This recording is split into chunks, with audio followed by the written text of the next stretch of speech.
Okay, are we on? We're on. I've got one question for everybody. What cell phone provider do you use?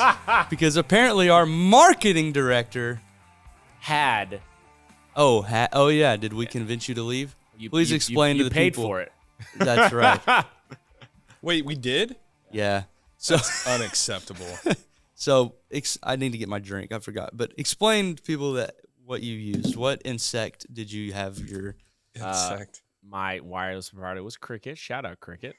No, no, not shout out Cricket. No, Shout out absolutely not. There's nothing wrong with Cricket. We had this conversation, and Paxton was beside himself. That No self-respecting adult. Okay, hold on. Has Wait. Cricket. As you can tell, Paxton beside himself that I had Cricket.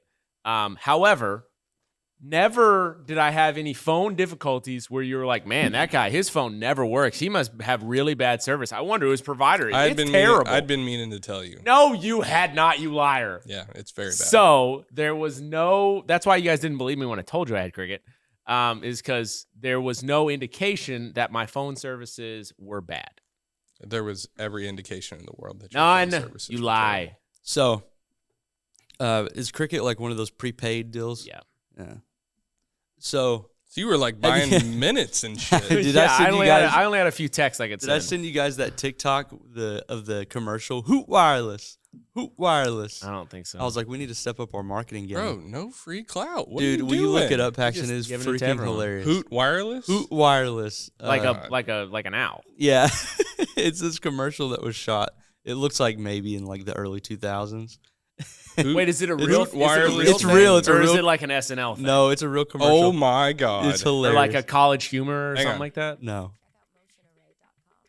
Why do I have Wait, is this ads? sex? What? This- Motion Array. This no sounds. free This call. Hang on, sounds hang on, like, shut up, sounds shut like up. booty. Is this up? Hi, folks, I'm Frank Yeah. Clay. I want you to check out Hoot Wireless. Next This to is Subway, real. Yes. Equipment Highway, Go right watch here it. in Moulton. Tell your family, friends, and neighbors to come in and check us out. Check out all our plans. Yo. So I was like, we need to the step up people our on marketing YouTube, game. The people on YouTube that are watching this can see it. There's a little bird like in an outfit, and he's like flapping his arms An real owl, I would lazily. assume. Yeah, it's like I get it's like a red owl. It looks like a parrot. No, the amount of times Looks he like keeps. a parrot. And then there's just a guy who's like, "Hey, we Hoot Wireless. Come on over here to Hoot Wireless." The amount So That and Hang much on. more. Hoot Hang on, hang on, Wireless. hang on. Hoot Hi, I'm Wireless. Lady Jock. Come in and check out Julio. Wait, He'll wait, hook did you up they right like here. cut? Hoot Hi, I'm Wireless. Lady Jock. Come. And much more. Hoot Wireless. Hoot Hi, I'm Wireless. Lady Jock. Come in and check out Julio. He'll hook you up right here. Hoot Hoot Wireless. Wireless. Hoot Hey, Wireless. how y'all doing? This is Julio with Hoot Wireless. Come and check us out. We got anything you need as far as wireless goes. Hoot Wireless. Don't forget to Hoot check Wireless. out Hoot Wireless. Next to Subway, Equipment Highway, right here in Moulton. Hoot Hoot Wireless. Hoot Wireless. every time they cut Hoot Wireless.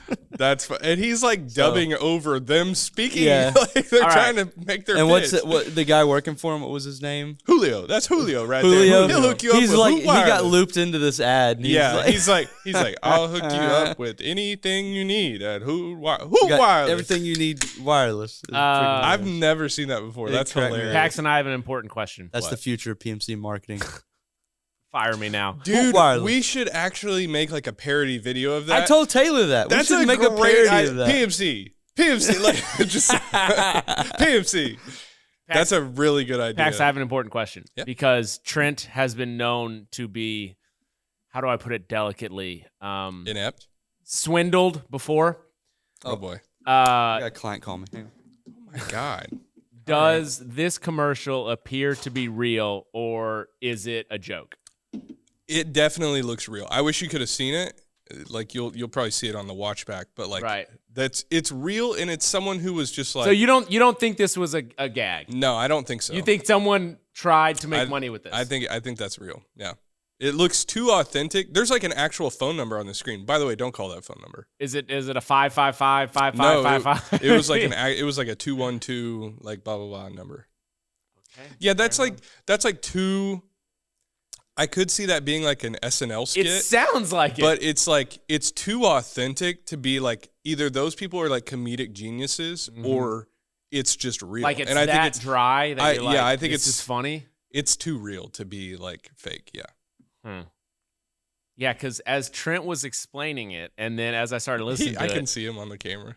I He's outside. see as Trent was explaining it, and then I started listening to it. It sounds like a College Humor bit type, like something, a Key and Peele. If you would have type seen deal. it, because usually for that type of stuff, they have like really good production quality. Yeah, It's that's true. That's very, true. Yeah. very poor production quality. That's true. Yeah, because It looks like they shot it on an old like Sony camcorder that cost like $200 back in like we were 1998.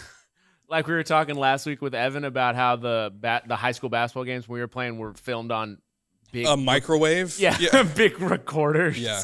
And now it's all It's iPads and everything. stuff. Yeah. It's like 1080p. So the quality of this commercial's very bad. It's horrible. Yeah. That actually is going to lead me into I don't want to segue yet. I know but we're still waiting on Trent here. I don't want to segue yet, but you'll see there on the show notes packs that this is actually going to lead me into what I want to talk about later. How I'm starting to develop stern feelings, and something we've talked about off air with friends of the show before. That TikTok might just be the greatest app in the history of the world. And Trent said he saw this commercial on TikTok. And it just kind of is going to speak to. I want to talk about that a little bit later because I'm starting to have some. Do you know how many active users are on TikTok? Oh my God, I don't. I don't know where. There's a guy on TikTok I follow. It's over 1 billion. There's a billion active users. I wonder if there's got to be other people. I wonder if you two follow him. If not, we can talk about it again in the segment. But I'm sure listeners at home, someone out there, chime in and tell me I'm not a crazy person.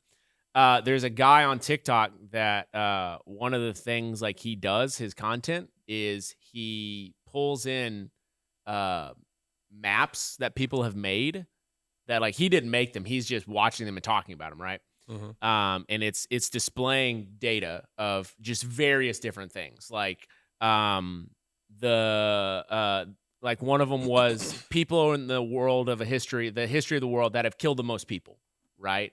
And it's just like showing, and it's a bar graph. Pol Pot, Yeah, it's a bar graph, and it keeps like raising more and more, whatever. And another one I saw the other day was like the most expensive like companies in the world, and Amazon was at the top, and it just keeps like leveling up or whatever. I definitely don't follow him, but I think I've seen an occasional. He's video got a lot of his, followers, so I mean, like someone out there help me out, right?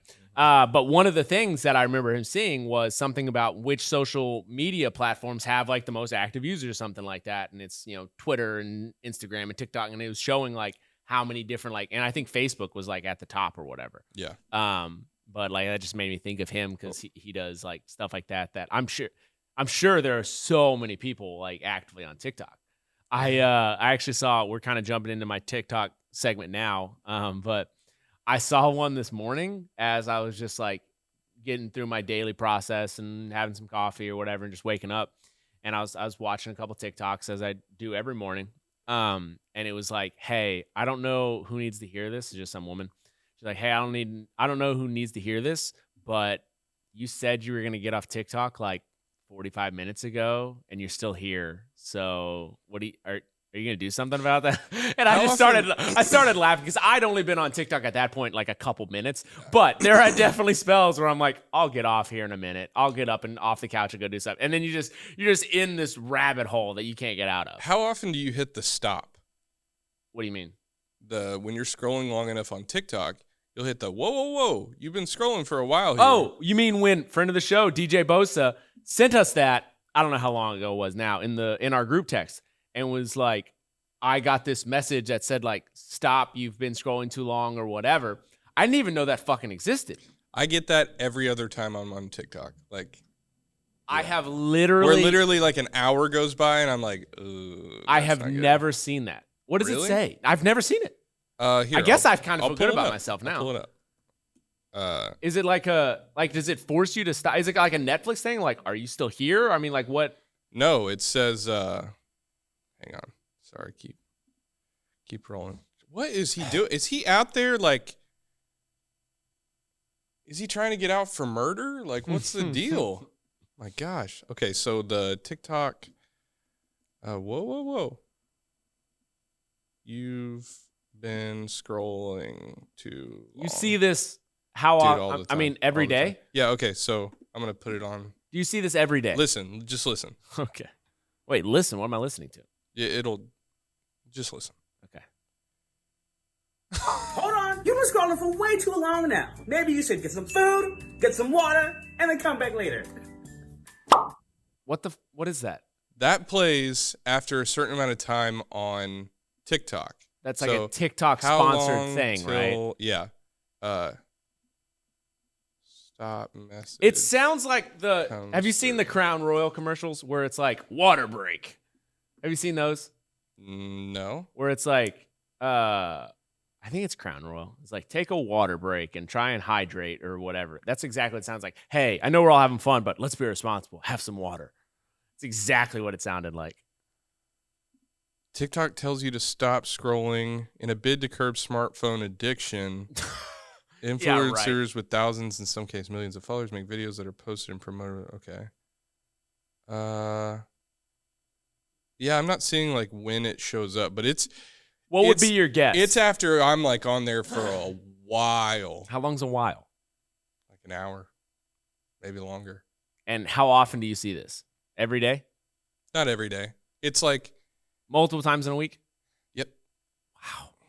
I have never. Some people seen that this are message. watching this might be able to attest to that because it's fairly common for me. Like I sometimes treat TikTok like TV now, where like instead of watching a show for It's just 2 mindless. hours, I'll just scroll Right. mindlessly on TikTok, Right. being entertained, and then like 2 hours go by and I'm like, oh shit. I think TikTok is my most used app now. I didn't want to get into the TikTok segment now. I had that planned for later, but with Trent's Dude, who is he? Like he's still outside. We're trying to do a podcast. He better be closing $1 million deal. No, I think it's a lot the same way. Where I do that, like when I go home today from work, I will sit down, I'll have something to eat or whatever, and I'll turn on Netflix and I'll just watch a show that I'm not paying attention to at all. Mm-hmm. And I'll scroll TikTok for 30 minutes. Yeah. And it's just kind of like what's the word when it like it relaxes, not relax, but it's like what's the word? I'm trying to unwind or whatever, Yeah. right? Yeah. It relaxes me, right? And I can just kind of like turn my brain off and like I unwind and whatever. I do that with TikTok, and a lot like you're saying, where like you're not really even absorbing the content. You're seeing it. Maybe you're laughing. Maybe I'll share, swipe. I mean, it's just like, dude, do you read the comments on TikTok? Never. Oh my God. It adds to the experience. Everyone so tells me much. that. Everyone tells me that. The comments are so damn funny, dude. Like, I after every video, I click in the comments because I want to see like who made a funny joke about this video. Really? Yeah, of course. I never click on the comment. Never. It's never like it adds to the experience. I It have really done does. it. Just I start, never do it. Start doing it. If you see like a super viral TikTok or like, you will see some comments on there that like rival how funny the video is. Like it's hilarious. You need to start looking at comments. I have never. I mean, multiple people have told me this. I mean, I think DJ is a big read the comments kind of guy, but he's also like a big Reddit guy. Yeah. Of where like you see like threads of comments about some sort of topic. Are you done? Did you close the deal? Yeah. Good. The deal has been secured. I would like to. I would hope. Is it the deal we're talking about? We lost money. Okay. For real though, was it the people? Oh, no. Who was it? Just another client. Just talking about a shoot. And you took 10 minutes out there to talk Yeah. about one shoot. Hey, I give every client at PMC the time they deserve. It's true. Mm-hmm. Who was it? Is that a crime? You can write it down. Just tell me who it was. You can write it. Or You text, really text want to me. know that? Yeah, I'm curious. Um, We're talking about TikTok. Oh, really? I didn't mean to. Oh, I didn't okay. mean to jump into this segment. I had a couple other things which I want to do now, and then let's pin the TikTok and come Okay, back yeah, to we'll- it. we'll Let's pin it and put a come pin back in to that. it. Are we going to do a Hoot Wireless commercial? Hoot Wireless. Wireless. For those who didn't know, this is the PMC Podcast. I am your host, Wes Hammonds. Oh, the camera's not on you. Sorry. Is camera on me now? It is. Feels like we just started recording. You're like, For those who don't know, I am Wes Hammonds. This is the PMC Podcast. Wait, what are you doing there, Trent? He's mixing his elixir. I'm just taking some Mucinex. Go How ahead. come? Top it back. Why? You, what? I don't know if we can show this. It's encouraging drug use. That's the stuff they put in meth, right? Not that I would know. Not that I would know about. What do they put in meth? You can get it like you used to get it over the counter. It's like the stuff that's in Mucinex. Yeah. Yeah. Because Oh, there's is like it? there's Sudafed in it. Sudafed, that's what it is. When yeah. we were in college, it became like I the learned big that rage, because of You like Breaking have Bad. to. Yeah. It's like they now have like a computer system behind it where like you buy it and then it like tells you exactly what you can take out and then that's it. You can't like it's not in a drawer where you can just pull whatever because people will steal it. Yeah. Well, amongst other types of things here on the PMC podcast, we talk about, that's right, drug use. And then how you can make your own drugs and all that sort of stuff. This is episode number 3 of the PMC podcast. We had our debut episode last week where we talked about a myriad of different things, kind of about the business and working together and, how things have been going and why we wanted to make the shift to the PMC podcast away from the All College Football podcast. We brought on friend of the show, Evan Drake, last week for our first of our interview series for the PMC podcast. We had his episode on last week, got to know about his situation with Next Gen Hoops, and then you guys also got to learn a little bit about his and I involvement with the Tulsa Hawks. So we're looking forward to doing more of those things where we can bring on people who are passionate about their field and kind of give them a platform to talk about that. So that was cool. Yeah. So go check it out. I'm pulling up the.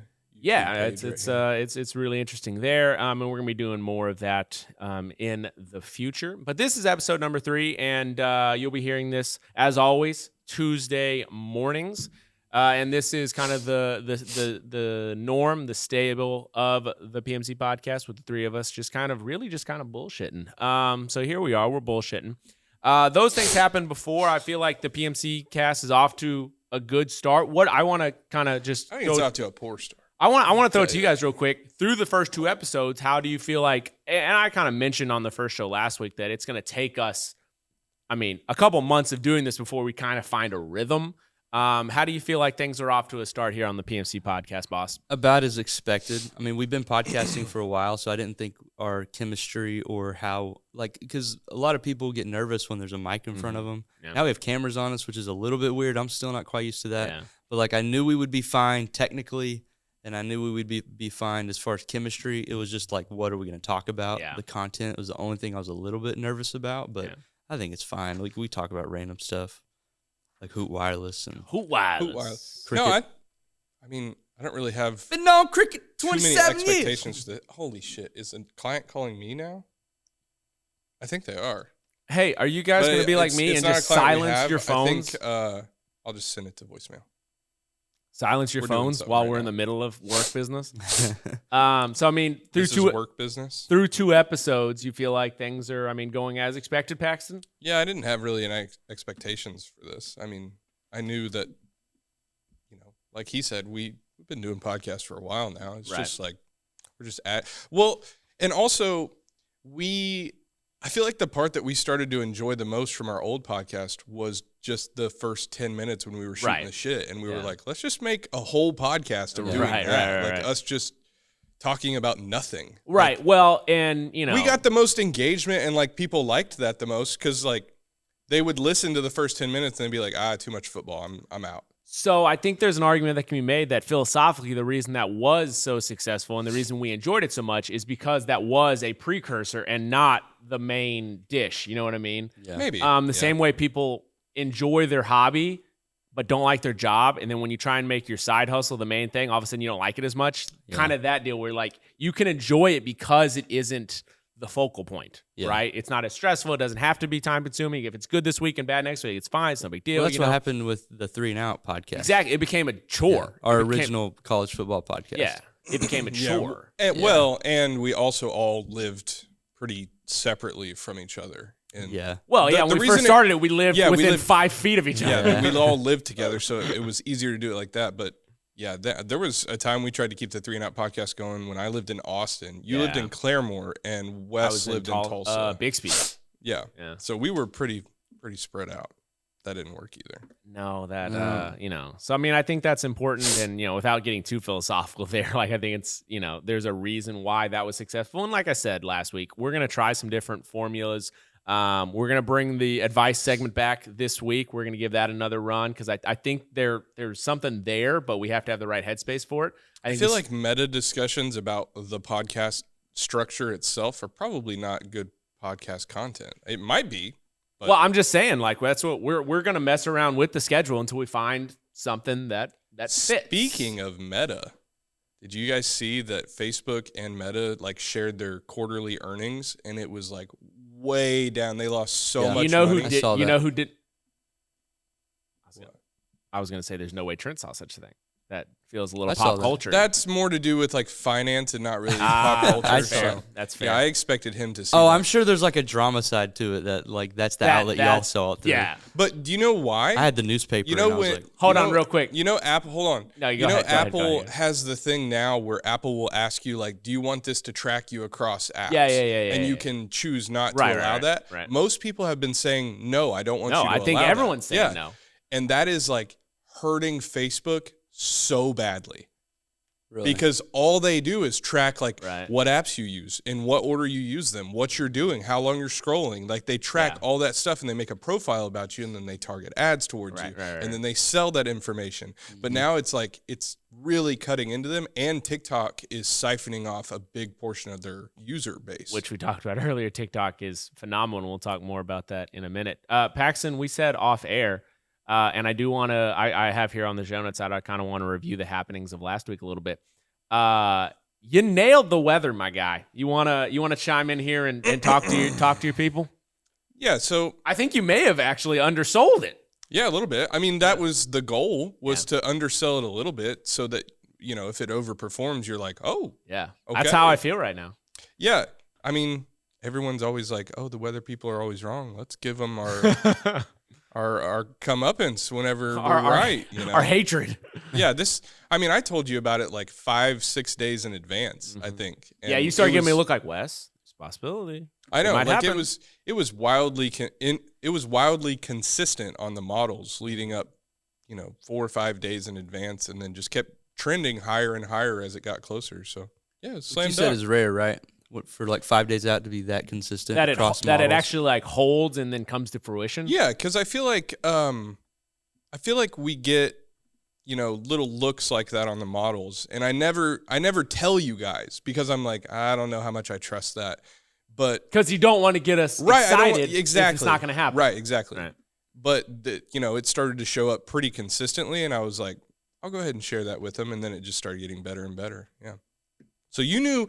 How often do you know about 5-6 days out that there's going to be a big snowstorm? So that actually was about to be my next question is, because now I'm curious, how far out in advance are you, as just something you're casually interested in, how far out are you looking at these models just on a daily basis? Because it's not to provide us with just something you enjoy doing. I mean, like, do you have an idea of what the weather's going to be like a month from now? I mean, like, how No. far out are you looking at things? No. So one of the main models I look at, and most people can attest to this, the thing is too, is like you have to know how to read models, because any little changes can change the outcome 10 days down the road in that model. So you have to look at them as like a conglomerate. Over every 6 hours they come out, and the GFS model goes out to 384 hours, which is 16 days ahead in the future. Okay. 2 But- weeks-ish. But that's considered like fantasy land. Usually anything between 0 to 240 hours, which is 10 days, is what I will start to pick up trends on. And so anything within 10 days, really, I don't even know why it goes out to 384 days. I don't trust anything past 240.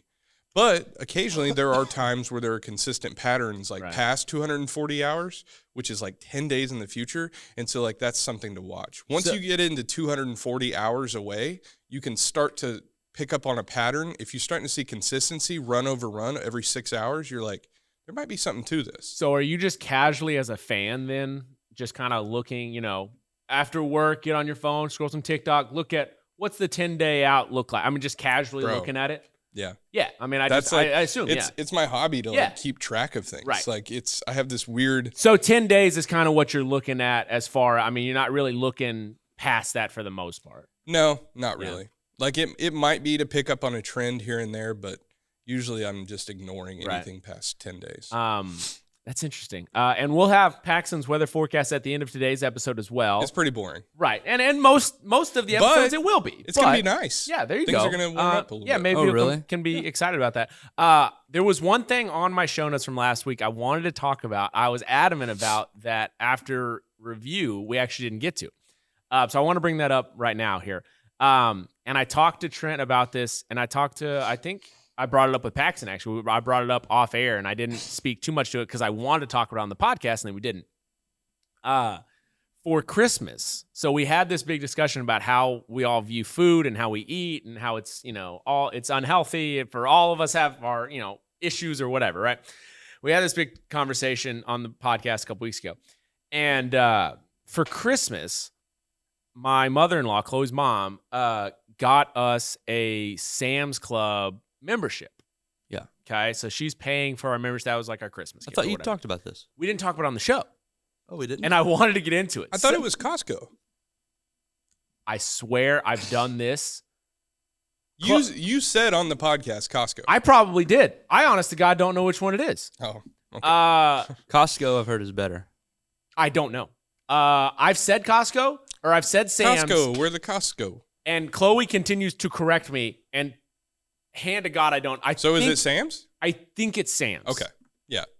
Most people around here have Sam's because Costco didn't come around here until just recently. I think it's Sam's. But regardless, she got us a membership.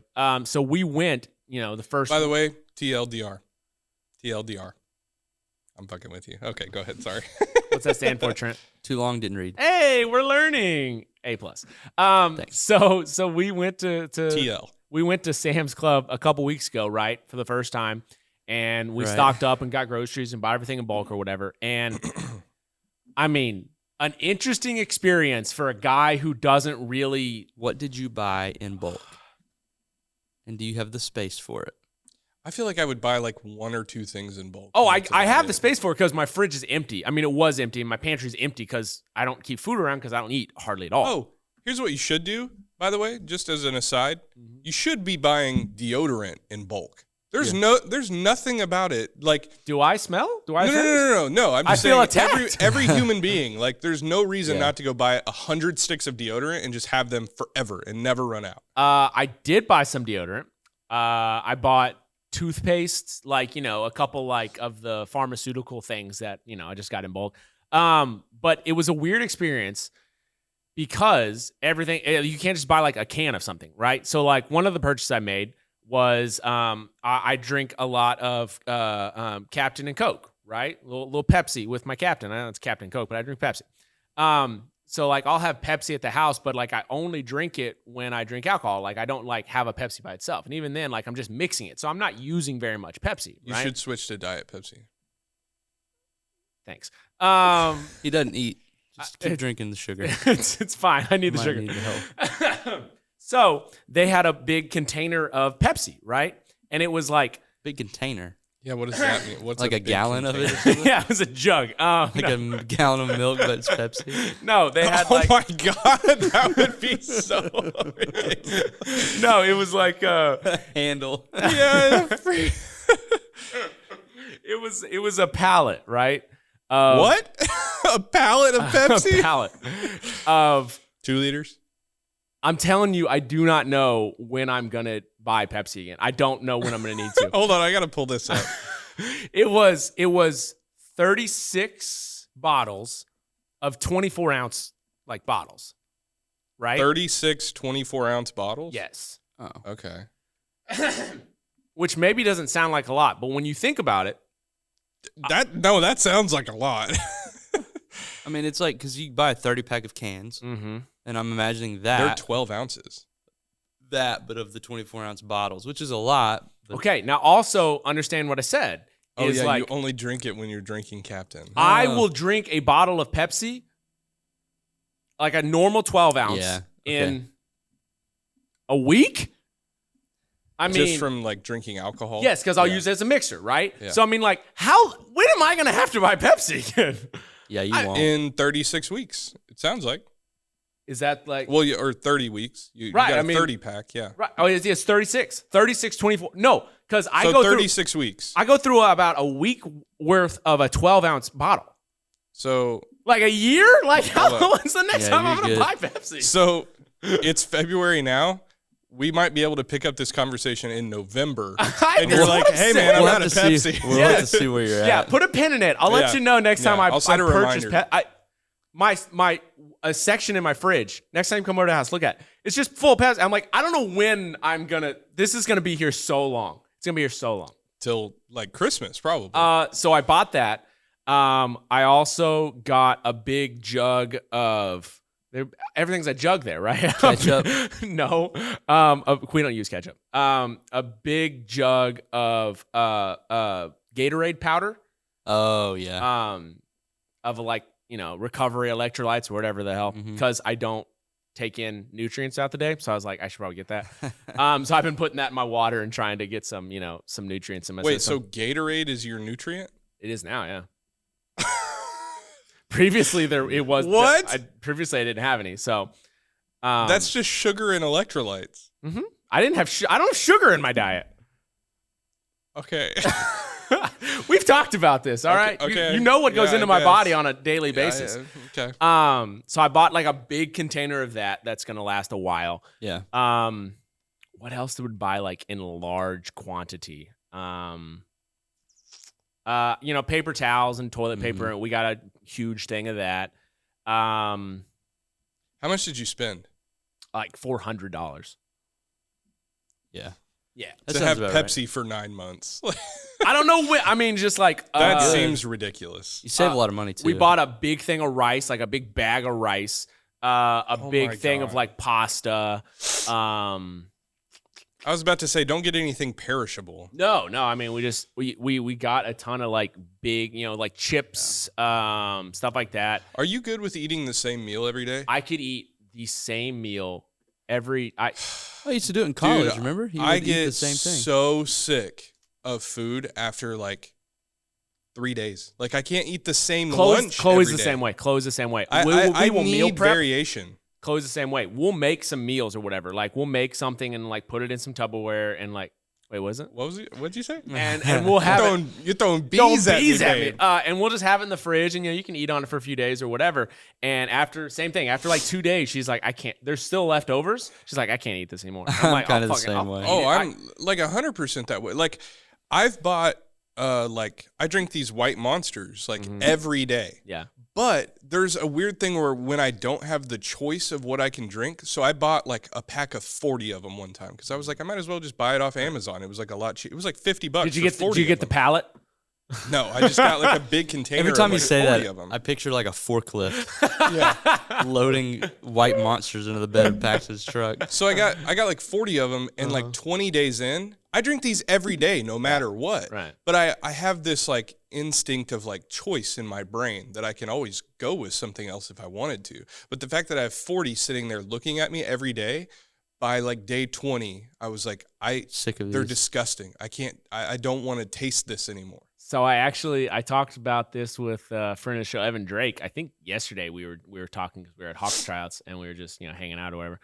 And of all the food that's in my house right now, I could eat and not purchase anything for a year probably. I mean legitimately. Wow. Like, and would I crave like, oh man, I really would like kind of like a cheeseburger. Like, sure, but like. Wait. You said you spent $400. So Yeah. you're like a year's worth of food for $400. Along with, I could make it, 1,000%, 100%. Oh my God. Because I would blow my brains out. Because one, I don't eat very much to start with, and two, like I don't mind eating the same thing over and over and over. Like it just doesn't bother me.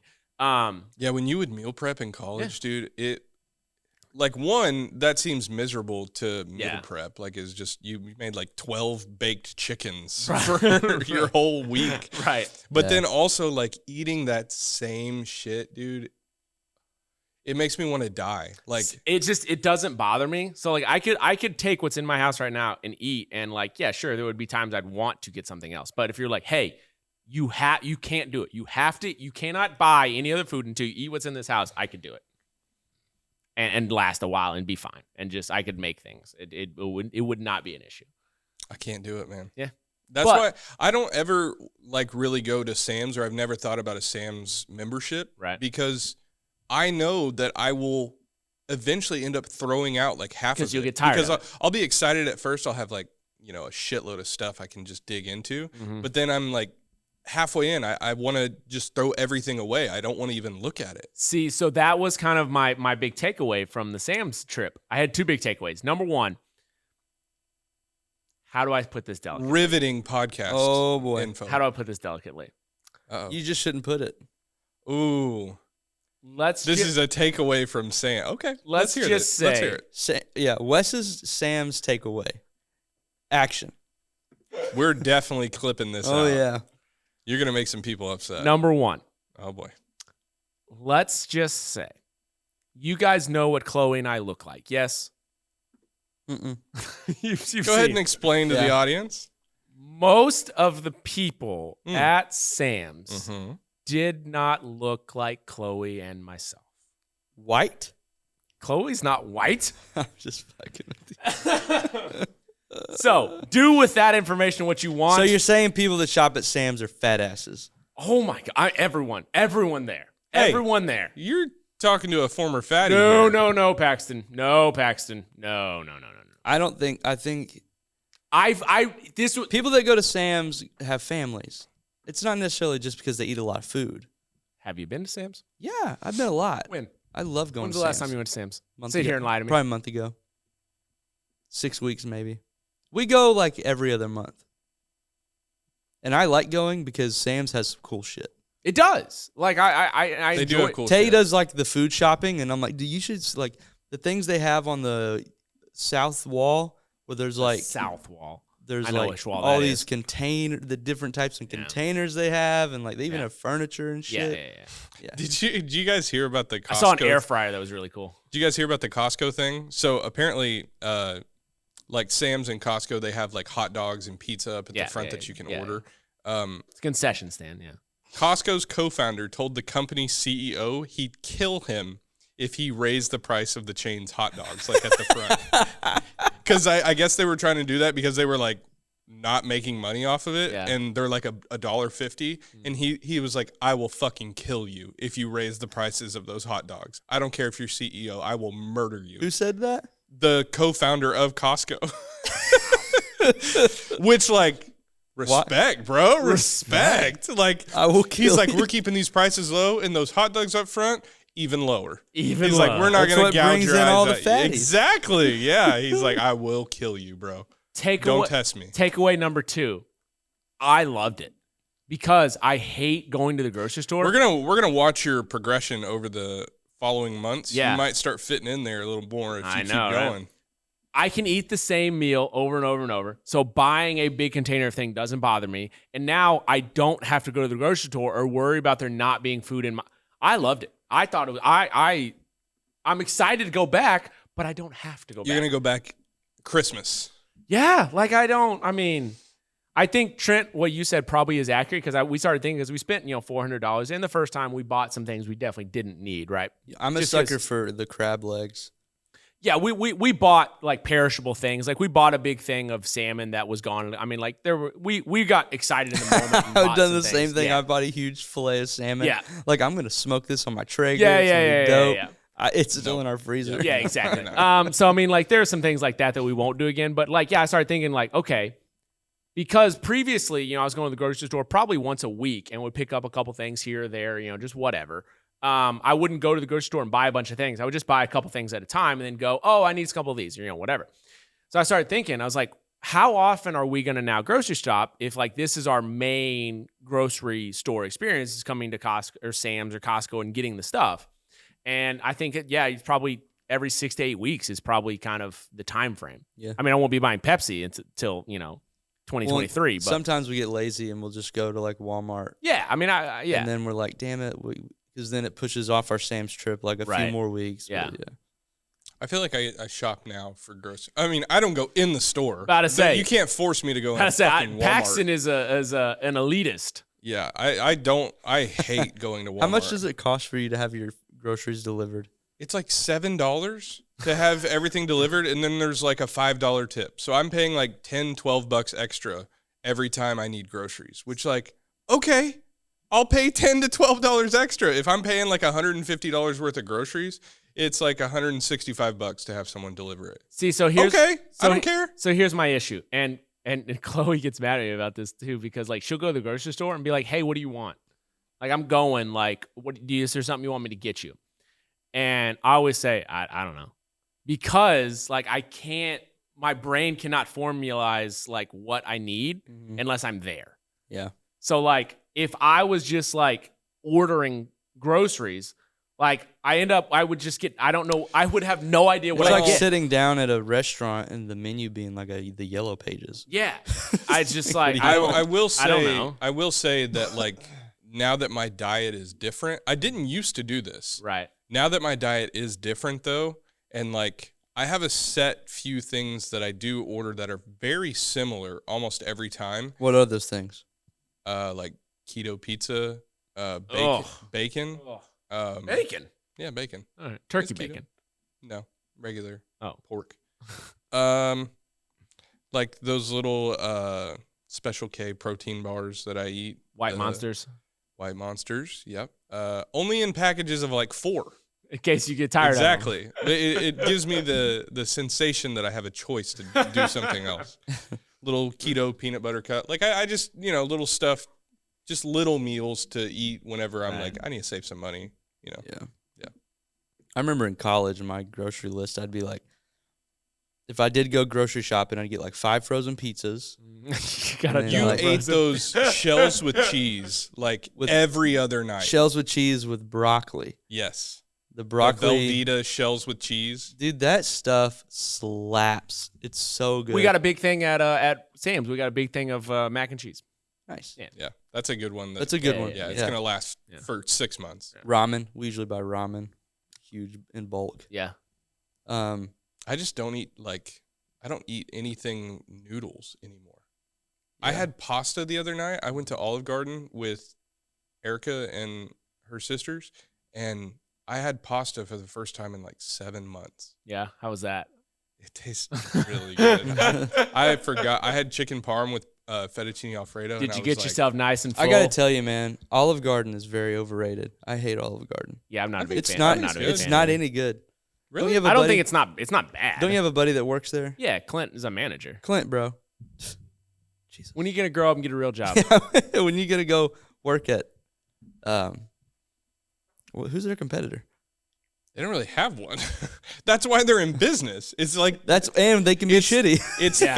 It's fast casual Italian dining. Like you can't get that anywhere else. You can't get cheap Italian food. I will say when they stopped with the breadsticks, like what? I don't they think still have breadsticks. I don't think it's endless breadsticks or whatever anymore. Bro, they brought us. I'm almost certain it is. They brought us. I don't think it is, man. They brought us 4 baskets of breadsticks, and they were like, "You guys want more?" I'm pretty sure you have to go out of your way to ask for breadsticks now. Nah, dude, they were I'm just telling you, they were slinging breadsticks. They were slinging them. I think they're willing to sling them, but like, you want me to Google that? Yeah. Does olive breadstick dilemma? So I made a joke there that only Clint would understand, and I want to talk about it here just real quick because it's an inside joke that you guys don't know about, and he won't mind me sharing this. Yeah, it's still unlimited. They stopped doing unlimited soup and salad. That's something they. Oh, that's doing. what it is. The salad at Olive Garden, respect. It's very good. Salad is good. But the fact that they stopped with the unlimited salad, that's when I was like. So that's your bugaboo with them is that you can't get unlimited salad and soup? The only thing I like there, they're like, you have one bowl. That's it.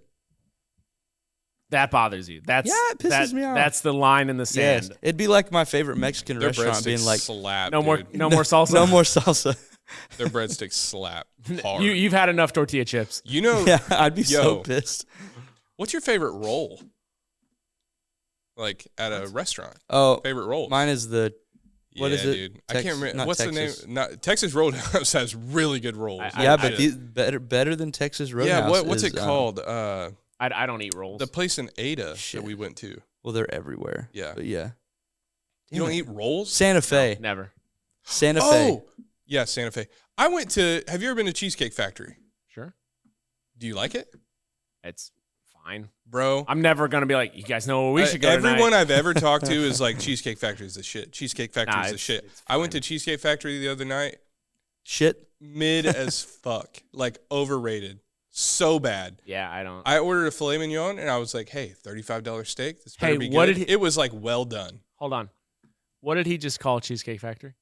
He said that to me the other What'd I say? He said that to me the other day, and I thought in my head, I hate our culture still. Do you know what that means? Well, obviously, just from So I like, mean, just context clues you can piece it together. yeah, but like, yeah. But Oh, it's I down. I get what he you called said. it mid. Mid as fuck. Yeah, I hate it.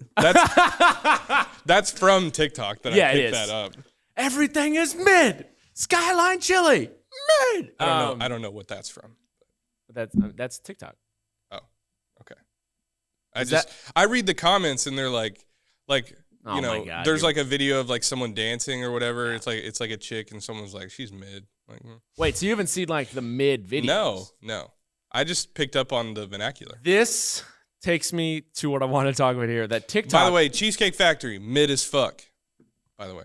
back to me. Yep, back to you. They win our sponsorship. TikTok is the greatest app of all time. I'm starting to come around to the thought of. By the way, Um, that's Olive Garden's competition, probably, is like Cheesecake Factory. Cheesecake Factory? Yeah, probably. It's like fast casual, kind of shitty, overpriced I was stuff. thinking more of like, Sorry, Wes, I interrupted you.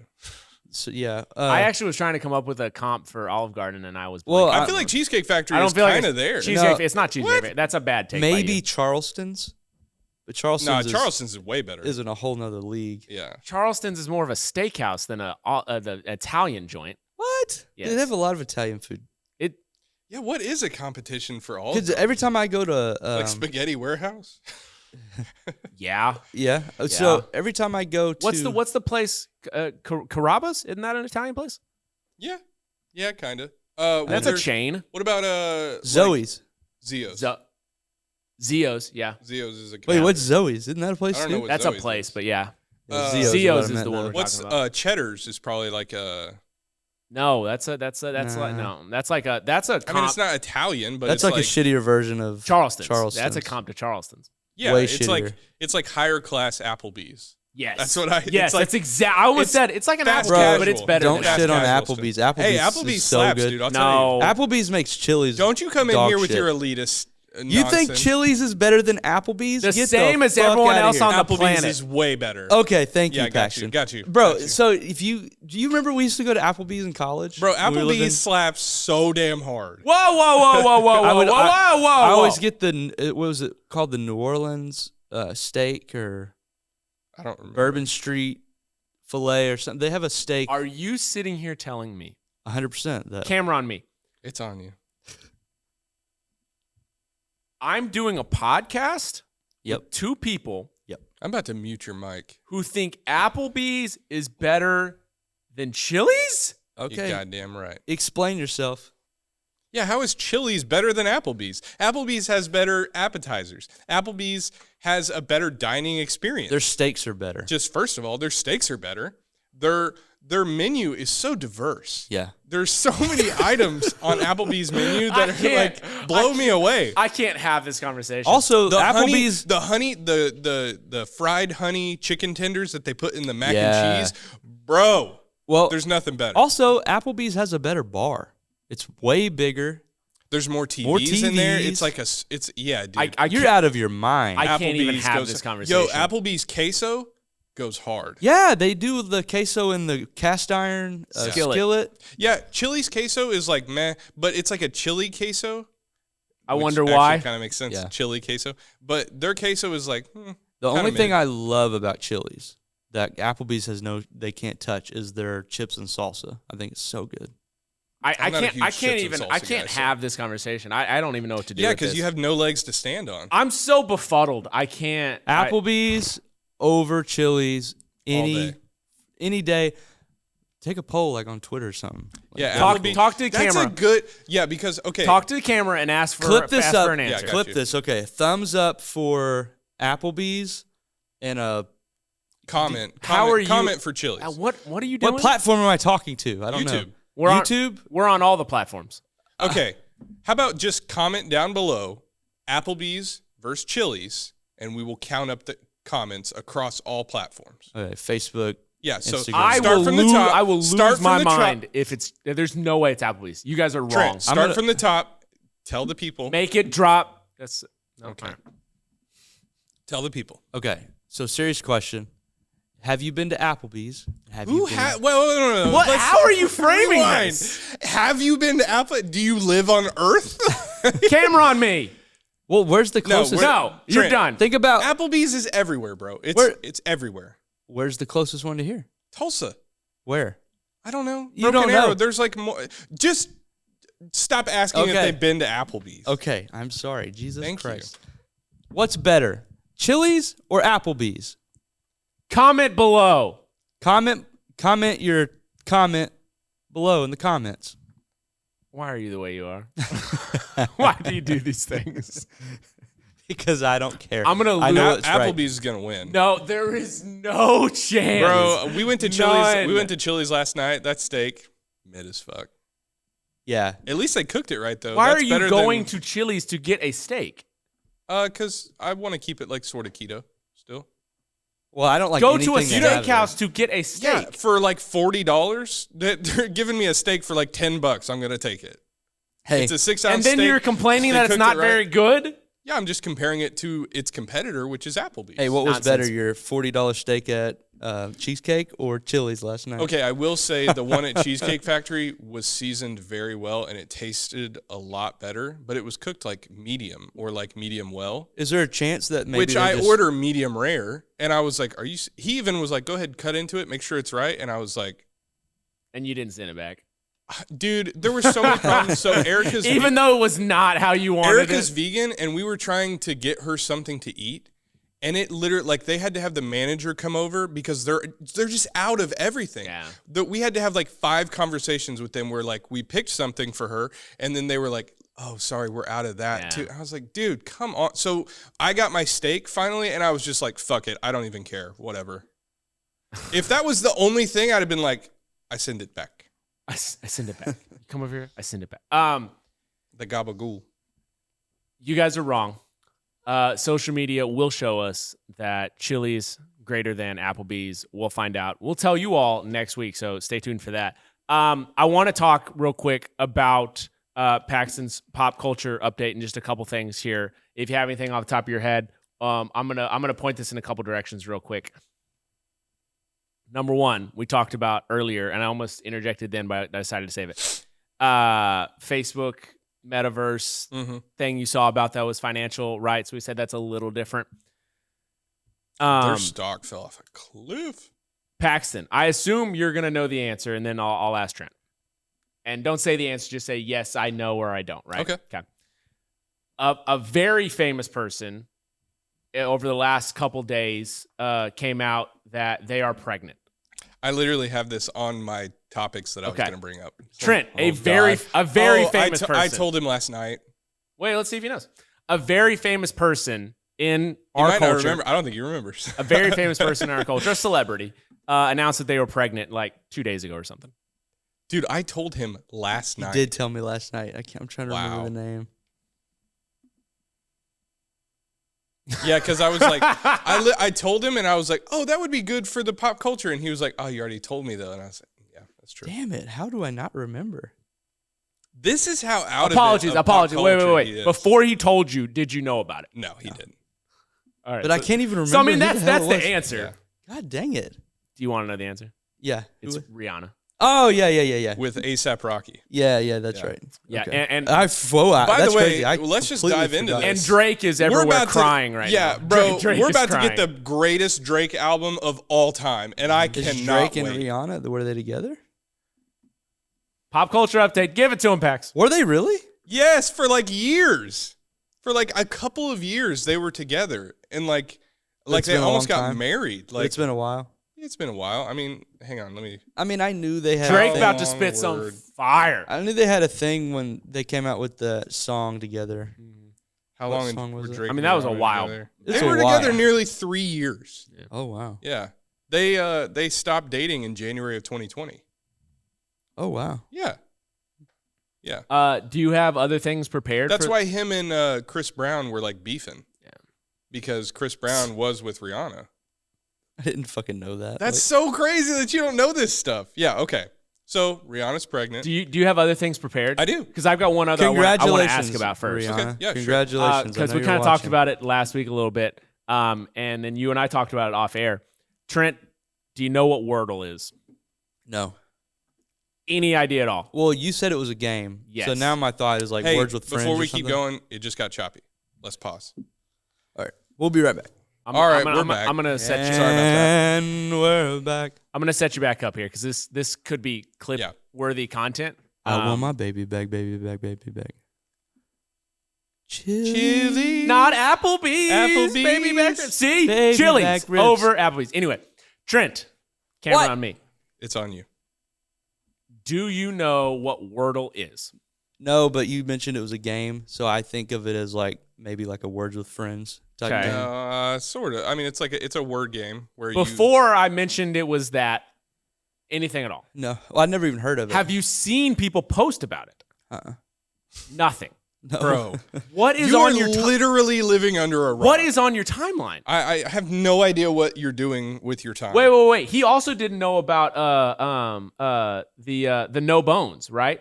Yeah, he didn't know about Bones Day. Yeah, he I didn't, but when y'all explained it to Oh my me, God. I love that now. And the Yeah, it was on world for TikTok, about a little It's really plug. funny. for about 10 days, maybe, Like, it's maybe a 2 Bones weeks. Day. The world, other than Trent Pollard, knew what day today Literally, was. you could have asked probably of 10 people on any street in America. It was and so like popular. 8 people would know the Bones It was thing, a what you're Bones talking Day or about. not a Bones Day. Or they at least would have known what it is. Well, see, I wake up every day and it's Bones Day. I Okay. don't need a damn dog to tell All me. right. So Gary V. do you want to explain Wordle to Trent? So Wordle is like, it's a little word game where every day there's a new word that comes out. I haven't really played. I've played it once or twice, and I've never played it. I don't want to be like part of it. Like Yeah. part of it. No, was you like, were shitting on people who do Yeah, Wordle I kind on of yeah, Twitter. but it was also to like get a rise out of people. Yeah. I've been doing that with my Yeah. Twitter a little You bit. said that, Yeah, yeah. I've been running experiments just to shit on people. Yeah. It's kind of fun, but it's a little word game. You get like 7 chances to guess the word of the day, and It's a 5-letter word, just a random 5-letter 5-letter word. every Oh, day, okay. and every guess it like tells you if you got one of the letters right and like where it's right in the word itself, and then you get like 7 chances, and then people like have been posting their scores to Twitter with like the little emoji boxes on there with the different colors, and it recently got sold for like $2 million to the New York Times. Yeah. And it's been everywhere. It like everyone has been posting about their it is the Wordle and- epitome of like pop culture where like it's Yeah. a trend going on.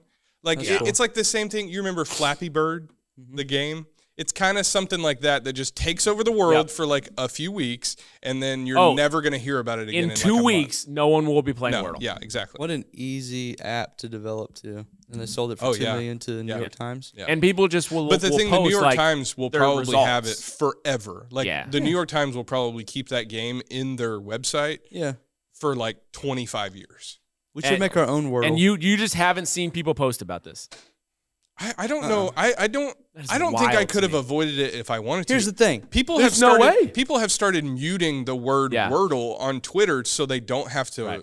Here's like, the thing. keep up with it. Oh, wait. There's a good one. You're not on Twitter that much, though. Like, I literally don't fucking scroll on anything. Right. Like, you guys are so surprised when I don't know about things. I literally don't even seek Do things you have out. anything muted on Twitter? I don't even know how to mute something on Twitter. I think I have I'm not on Twitter enough to be like, that subject is annoying. I me. don't I'm wanna gonna go see it. mute that's yeah. You know the best you way to are. mute shit is don't fucking Don't be open on the Twitter, app. yeah. Don't open the app. You got other things, Pax. Yeah, okay. So Drake's gonna be in his feelings, gonna drop the most fire album that'll of be awesome. 2022. Yeah, for sure. So Chris Brown just released his newest album. It's been out a little while. Yeah, for a little while. But some controversy surrounding Chris Brown. He has been accused of, and we're going to keep this clean for YouTube, of essaying a girl. Okay. There's something in this liquor. Yeah, essentially. Which is not Oh, yeah. surprising He's been accused for Chris Brown. of drugging and R-wording a girl on a yacht. There you go with that word again. There's that word. And his claim was like, "Oh, I just put out an album. Of course, I'm getting accused of something like this." Yeah, but which is not out of. I mean, people have been saying disparaging things about Chris Brown for a while. He did beat the shit out of Rihanna. Yeah. So not great things for Chris Brown, but we'll keep an eye on that. And then we've got just more to wrap it up here. Wes, are you an Ozark fan? So yes and no. You need to be. Yes and no.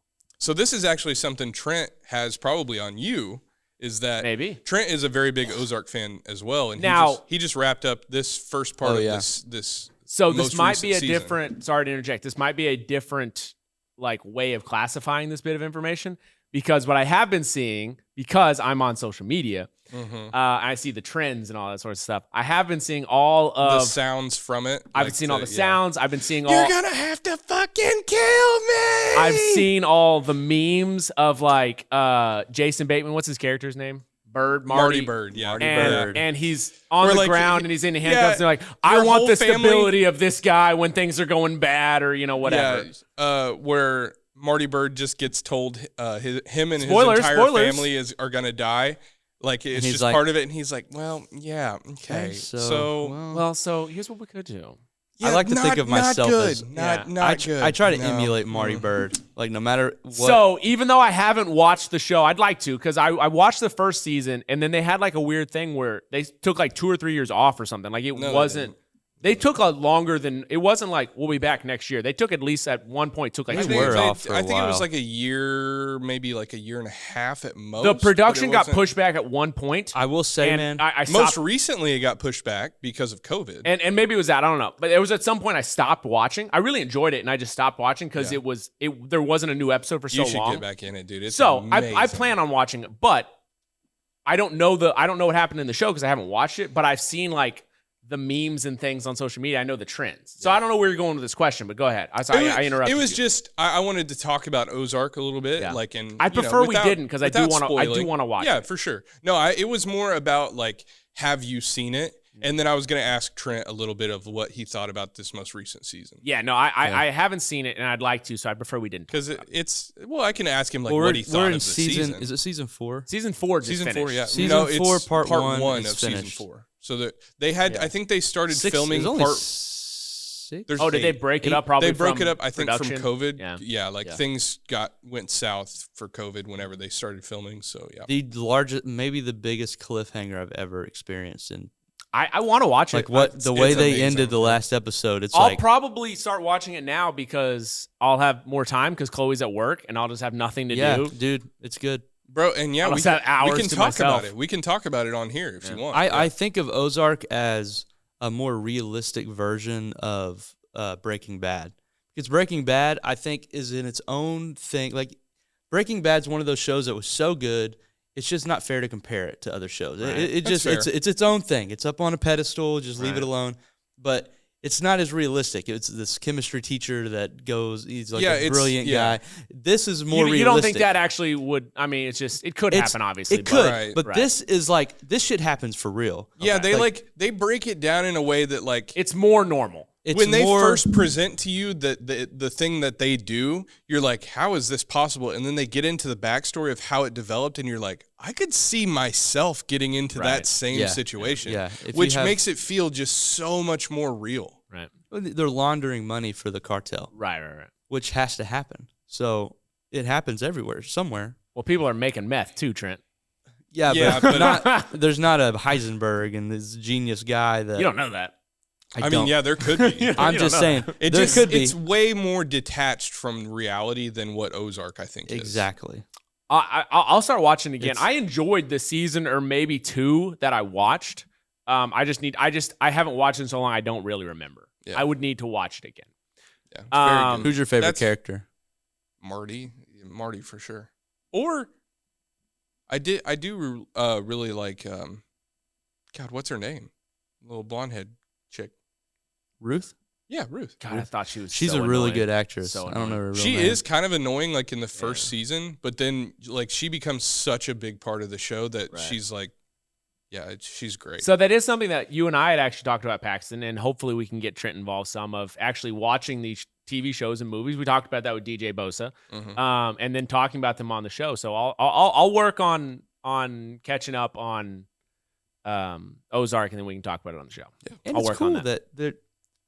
The Ozarks it's not that far. Not that far. It's not that far away. Another part of it that makes it feel kind of real. Like a lot of it shot in Jefferson City. People call it Jeff City. I've been there a lot. Yeah. For work. Do you have any other pop culture thing? No, that was about it. I've got one more thing, and I actually kind of need your help with it because I know the situation, but also I don't know the detail. Like I'm now like blanking. Gotcha. Even though I think I remember it. Trent, and this was again everything that it goes in like weekly spans, right? So like 2-week little intervals of like this was popular here or whatever. Recently, Kanye West was in a public feud with another celebrity. He knows this. Do you know who it is? He was in a public feud? It wasn't really. Maybe I'm not. feud. How would you frame what I'm trying to say? Because you know what I'm talking about. Yeah, of course. I would say it was. Does he know who this person is? It was like it's like a silent rivalry. Yes. Yeah. There were a lot of memes and trends recently of the these only two. reason Trent knows about it, and he'll pick up on what we're saying here in just a second, is because it's in a song that Kanye released. I don't know if you've heard the song. Oh, yeah. The SNL guy. Yeah, Pete Davidson. Pete Davidson, yeah. Because he says in the song's called Easy with Ye and The Game. Mm-hmm. Have you heard that song? No. It's so good. So that's my always Kanye West, because I don't listen to music. Kanye West got in a car crash recently, and one of his lyrics in that song is God saved me from that crash just so I could beat Pete Davidson's ass. So yeah, that's the only reason Trent knows about it. And it's because Pete Davidson's with Kim Kardashian, now, right? Yeah. Are they actually dating? Yes. A lot of the stuff By the way, saw, I've seen but then so much Kanye stuff bought that a it is- house like Hang on. So I'm like a skinny, goofy looking kind of guy, and it is. Do you relate to Pete Davidson? It's hell yeah, dude. It is Goofy Boy season. Is that our king? I've seen. Yeah, he's yeah. Because there's like I've heard a girl on a podcast talk about this. Like Pete Davidson is ugly hot. And like there are guys out there, I guess she related it to like Ryan Reynolds is like hot ugly. Yes. Ryan Reynolds is hot. Yeah, but only guys are no ugly attached to that, man. There's only guys think that Ryan Reynolds is like the pinnacle of like how attractive a guy can be. Whoa. Because hang on. They do think he's attractive, but also he's like traditionally attractive. So they're like he's like boring. He's like obviously he's attractive, but it's like boring. But there are guys out there who look strange that they think are like heartthrobs. Like Pete Davidson is a great example. MGK is an example of that, I guess. And they're like those guys are ugly hot, right? Which as Travis what Barker? I would consider I'm probably more towards that than like the traditionally attractive type of guy. So it's Goofy Boy season. You're feeling yourself. I've been seeing memes lately. That oh, nice 400-pound deadlift. She let me hit because I'm goofy. So you're ready to go. You're prime. It's Goofy Boy season, bro. It's Goofy Boy summer. And this is your king. Yeah, that's man, good yeah. for you, Pete man. Davidson is he's like opening doors because opening doors because like doors that were previously shut. We didn't have a chance. And thank you, Pete. He shattered the glass ceiling. Yeah, he shattered the glass ceiling for guys like me. Yeah. Interesting. Okay. I mean, I do now have a girlfriend that I'm like out kicking my coverage with. So yeah. Thanks, Pete. We appreciate you here on the show. Is it time to get to our advice corner? Yeah, sure. Do we have any other? I've got other things I wanted to talk about, but for time, we can talk about more. Well, I don't know. I don't know how quickly we have to get out of here. We have an hour still. We have an hour before we need to cut this off. So we got plenty of time. What are you thinking about? I don't know. So there are things. Do you have culture culture stuff? No. Because I want to talk about that, and then I just had other. By the way, that was the most fun I've had on the podcast since. I love talking about that shit. We need to do that every week. Have that prepared, and let's just talk about it. I feel like I did better than y'all thought. Do you feel You did. Do you feel like we're making fun of you? Because if you do, I don't want to do this. Oh no. Okay. I mean, we're kind of making. I kind of. No, we definitely are. If you feel like that, I don't want to do this. I also feel dumb for being like perpetually online and like it like controls a part of my life that I'm like, ooh, I want to keep up with. But that's really kind of the uniqueness of the show. And again, it goes back to chemistry and why this works is because we all live harmoniously because there are things we just don't know about. Like any of the financial like things, politics. You like, I said a random name earlier, and you were like, "Oh, that person ran for president 6 fucking years ago," and I was like, "How the hell do you know that?" I don't know. Hillary Clinton? Yeah, he said the name Clinton Kane, I guess, is a singer. And Trent was like, "Oh yeah, that was the ticket in 2016. I was like, Hillary what? Clinton and Tim Kaine." Yeah. I feel like that's not crazy to know. No, I don't know that. I'm not saying that's crazy. I'm saying like I would Right. say most people probably do know that. In the same way that you don't know pop culture stuff, Trent, he doesn't know Politics at all. Yeah. And I don't know a lot about politics. I just know either. everything. So Yeah. Yeah. What's going on in government? I know none of that stuff. I'm so removed I really from it. don't either. I just probably know more. we than should you. have your brother on this show. I feel like that would be an interesting conversation. You might have to leave the room. You would hate it. I just sit here. It would get very political. I feel think like. that's why the show works and why our chemistry works, and even why I'm actually going to segue now. Even why our office setup and our workspace works is because of the continuity of the three of us knowing each other for going on 15 years and being able to work in a good environment and being able to be stern when you need to. Being able to cut up when you need to, all that sort of stuff, and kind of blending that line of seriousness with playful and have a good time, but we still got to make money and all that sort of stuff or whatever. Mm-hmm. Because you can do this, I can do this. You guys don't know how to work Photoshop. I do. There are just different like things like, oh, I need you to do this. Well, I don't know how to do these things with over here or whatever. So it just all kind of works well and meshes together. I have a question for you because I saw this on something. I saw you and I will send each other quite often like businessy things, but not like business related, like managing people, leadership, business things. You and I will send to each other, like right? on TikTok. Yes, right. Simon Sinek's and Gary V's and stuff like that, of like how you should manage people and how to be a leader. Send each other stuff like that? Mm-hmm. Yeah. Lame. I was gonna say you probably don't do that with Paxton. Because I actively like push up against that stuff. Yeah. Like I don't like Gary Vee. I don't like those guys. I feel like they are snake oil salesmen. No. I really do. There are some. The big guy, who's the motivational speaker that you know of? Because as soon as you say the name, I'll know who he is. Grant Cardone? No, that guy's that's a snake oil guy. I like Grant Cardone. Who's the other guy that's real like big? Big? Yeah, he's just like a big person. Like his stature is really big. And he's also Grant Cardone isn't a motivational speaker. No, but like I know that he isn't, but that guy's fucking snake oil artist. Why? Google motivational speakers real quick. What? Just motivational speakers? Because there is one that like, so I was a motivational speaker, right? So I have a soft spot, but there is one that I do think like, all right, that guy's just full fucking shit. Yeah, Tony Robbins? Tony Robbins. Oh yeah, he's a snake oil. Tony Robbins. Let me see him. Shit. I want to, because I'm sure he has like gigantism. Yeah, he's mad. He's a big guy. This guy. You see him? You know who Tony Robbins is? Oh, this guy. Yeah. No, Tony Robbins is full of shit. So is the Grant Cardone guy. Anyway, so is Joe Rogan a little bit. But so is Gary Vee. So no, he's not. Anyway. Yeah, okay, sure. Choose to believe in what it's like religion, right? Choose to believe in whatever story you choose to believe in. They're all weird. Choose to believe in what you want to believe in. So you and I will send each other these. Is a fucking scam artist. You and I will send each other these videos, right? Or like how to manage people.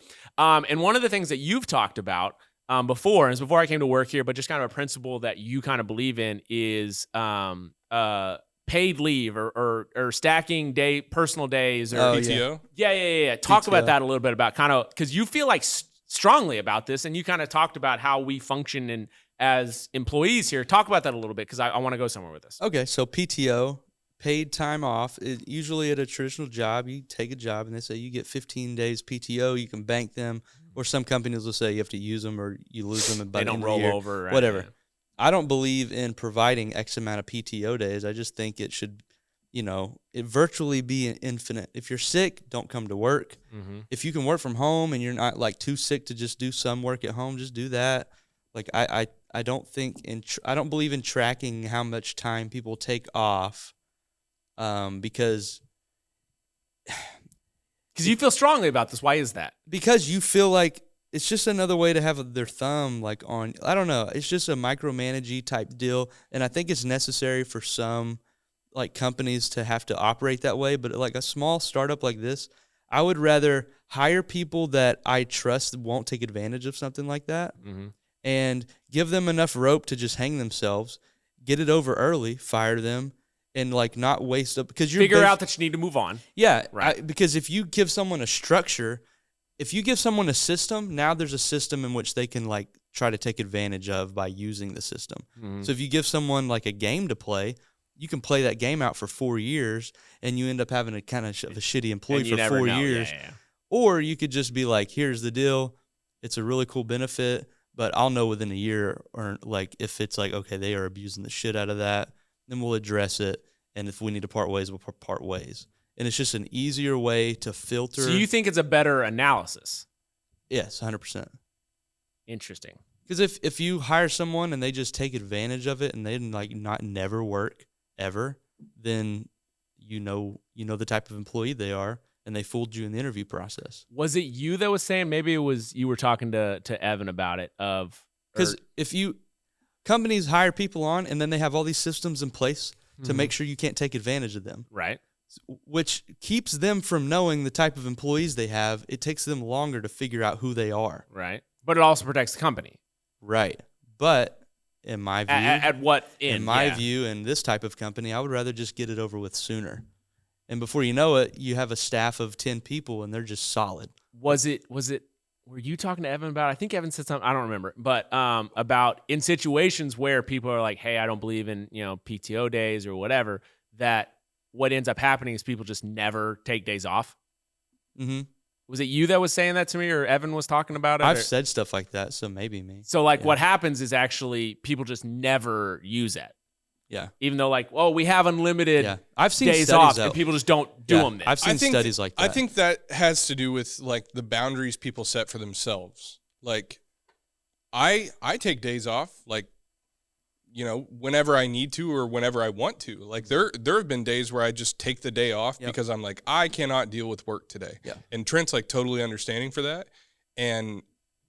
But I feel like I also have a good gauge on like, okay, it's time to work. Like I very much police myself on that kind of stuff. Yeah. And I feel like if you don't have like a good voice in your head to police you on that, or like something, like I start to feel guilty if I don't work for a certain amount of time. Right. Like I can't stand it. My thing is, why hire people that you have to micromanage? Mm-hmm. Just learn quick. Like You hire racehorses and let them run. Hire people and then figure out pretty quick the type of employee they are. And if they're really shitty, then just let them go. Right. And eventually you're going to have an awesome staff. Right. That like me. Other people you want to be there. Our leadership is going to have to tell people like, dude, go to like the beach for a week. Like, Jesus Christ, you're working way too much. Yeah, that's the thing too, is like you're going to figure out really fast like you want people in a job that want to be there. And if someone takes pride in like how much time they don't spend away from the office, then it's like, okay, you want to be here. Like you want to be a part of this, and here's the thing, you want to man. watch it grow. And here's the thing, life is way too everybody has a unique life going on. Like this morning I had to get my daughter ready for her little daycare. I had to drop her off at daycare. If I was like working a traditional job, I'd be stressed the fuck out all morning, trying to find clothes for my daughter, get her to daycare, race to work, trying to punch a fucking clock. When somewhere like this, where it's like there's no stress, man. Like if you show up 30 minutes late because you had to drop your daughter off at daycare or whatever, or you hit traffic, like it doesn't matter. Like do whatever you have to do, as long as your work is like getting done. Your vehicle broke down fucking like 10 times over the last couple of weeks. Yeah, if you were working at a company that like they'd be like, oh, if I was still at we're the school. sick of it. Yeah, it would be a problem. They'd have to get a sub, and like I mean that's more like and for a company like logistical problems. For a company like this where we don't have a lot of capital and we don't have a lot of resources to offer really cool benefits or like We have no really, benefits. really pretty benefits, Yeah. like golden handcuff type benefits. We have to be creative, and Right. like one really progressive and cool benefit we can offer is PTO. Like it don't exist. Like Okay, so let me get some clarification on that because maybe you and I aren't seeing eye to eye here. Okay. Is this a discussion we should be having on the podcast? I feel like this is getting into the weeds of things now. So, but all right, let's do it. Fuck it. So legitimately, Yeah. like if I get to the point where because I'm just talking here, and I do think some of this podcast should be about. you disagree? No. I think some of this podcast should be about the business, and I think it will be something cool to look back on of like how we viewed things or how the business was handled, kind of like a documentary type deal, but also like transparency, right? For the people who are listening, like they get to kind of In grow. like 5 years, people have PTO days. Right. They kind of get to grow the company with us, right? Or whatever. Anyway, with that being said, if I get to you think where, hey, the public doesn't need to know about what we're doing here, stop me. Okay. So Stop. Just playing. so in your mind of not banking PTO days, okay, does that mean if I don't show up for work tomorrow, and obviously I have the luxury because of what I do to just work from home, let's Right. say I just don't do any work tomorrow. Mhm. Did I get paid tomorrow or not? Yeah. Okay. We have recently switched because of a need for different things to tracking our hours and being paid Right. that way as opposed to salary. How does that work? You just put on there, That I worked 8 hours, took the day off. You could even put PTO in there. but we don't have PTO. Yeah, but just a description to say that. Right. Do you took see it. what I'm saying? Like, Well, just We you have could PT just- he's always said right. we don't have we don't have a certain number of PTO days It's infinite. that Technically. you can use. However, See, maybe that to was just keep- I to didn't keep understand like everyone- kind of what you hang meant on. by that. But to keep people honest, we Right. are going to track it. Right. Because if we look back on the end of the year and it's like, oh, Paxton took 40 days off this year. Yeah. Like, we need to have a conversation about that. Right. But if it's like he took like 20 and like he always let me know where he was and like, you know, he got everything done he needed Yeah. to get done. And if then he it was going to doesn't be matter. gone all day, he let us know like a day before. Yeah. Right. So we could figure it out.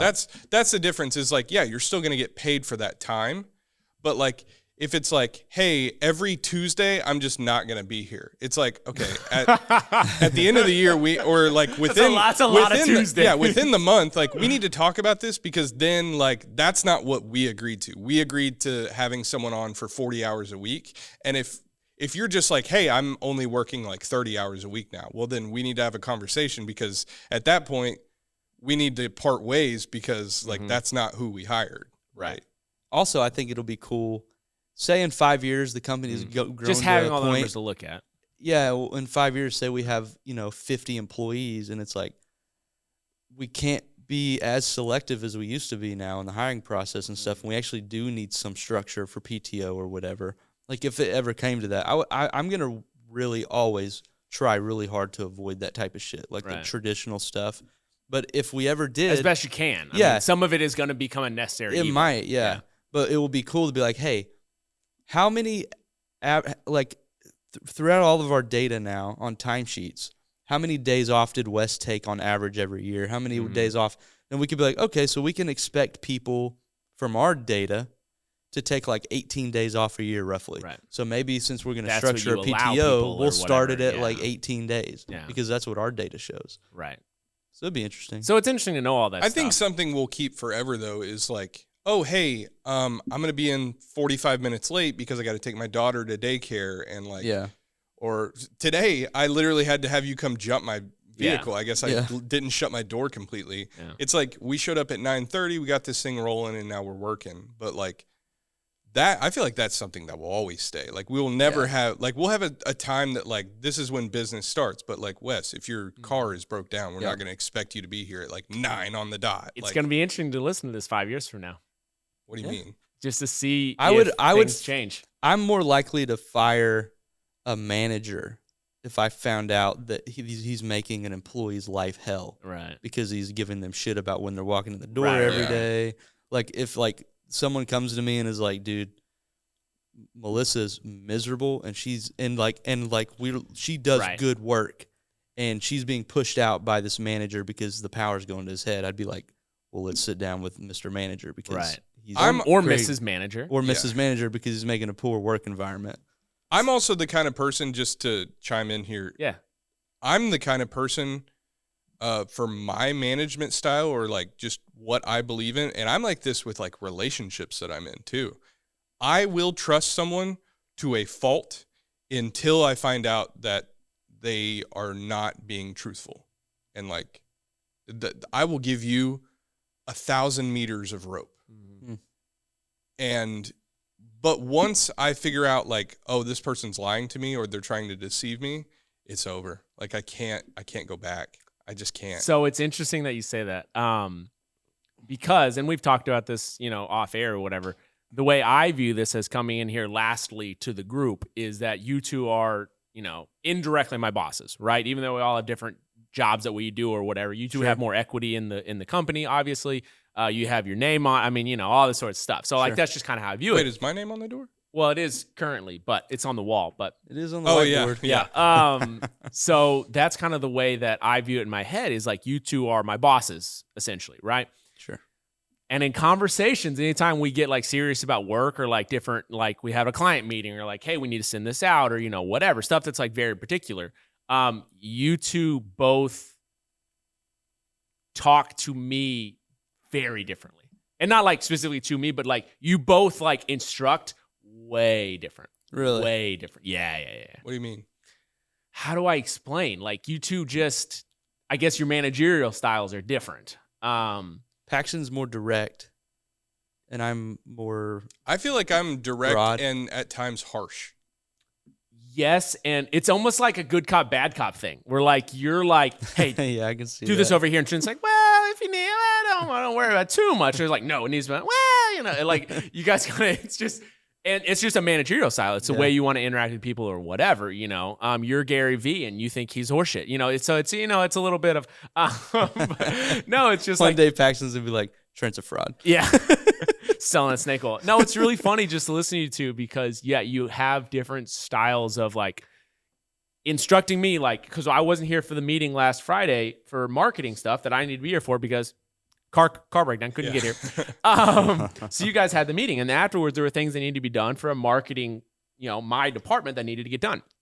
So you both were sending text of like, hey, we needed this, or blah, blah, whatever. And just the tone of the text message of like, hey, we had this person come in, they're interested in this, can you do this, whatever, that I needed to do that I would have done if I was at the meeting, but wasn't. So I was then being relayed the information. Just the way that your tones were is contrastly different. My big thing is I hate feigned politeness.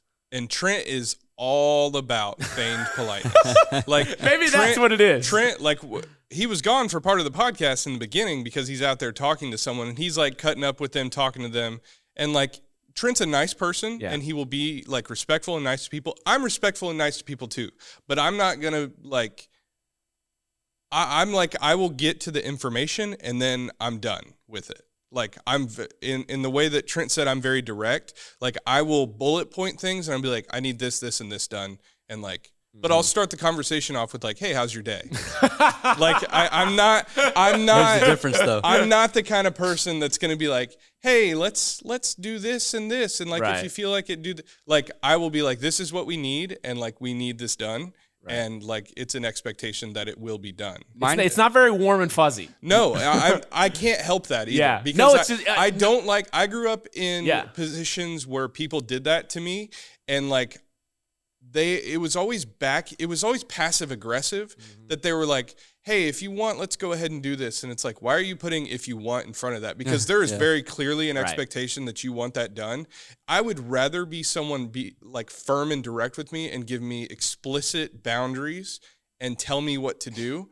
Because when they do that, then I know there's an expectation that I can achieve. Once I achieve that, then they're like nice to me. Like, then they get the reward of like, you know, I just can't be fake polite. Like I'm not saying it's good or bad. I'm just saying it's so clearly different between the two of you.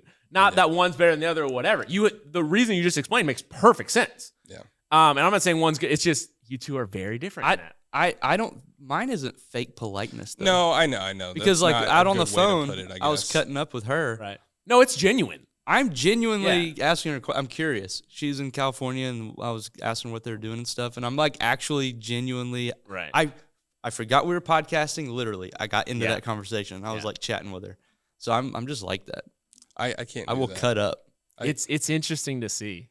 Yeah, I guess that is probably a shortcoming for me as like a person in No, a don't business make that's it a social. negative connotation. I don't think it's I'm evaluating myself from what I see. I don't think it's a bad thing. I could be a little softer around the edges, and it would probably get me, like they always say, like more honey with bees or with honey the or whatever. bear. Yeah. Like if you're gonna approach the bear, come with some honey. Like I definitely am not like that, and I can't be like that. Yeah. I don't know why. No, everyone's got their own thing of like how they interact or whatever.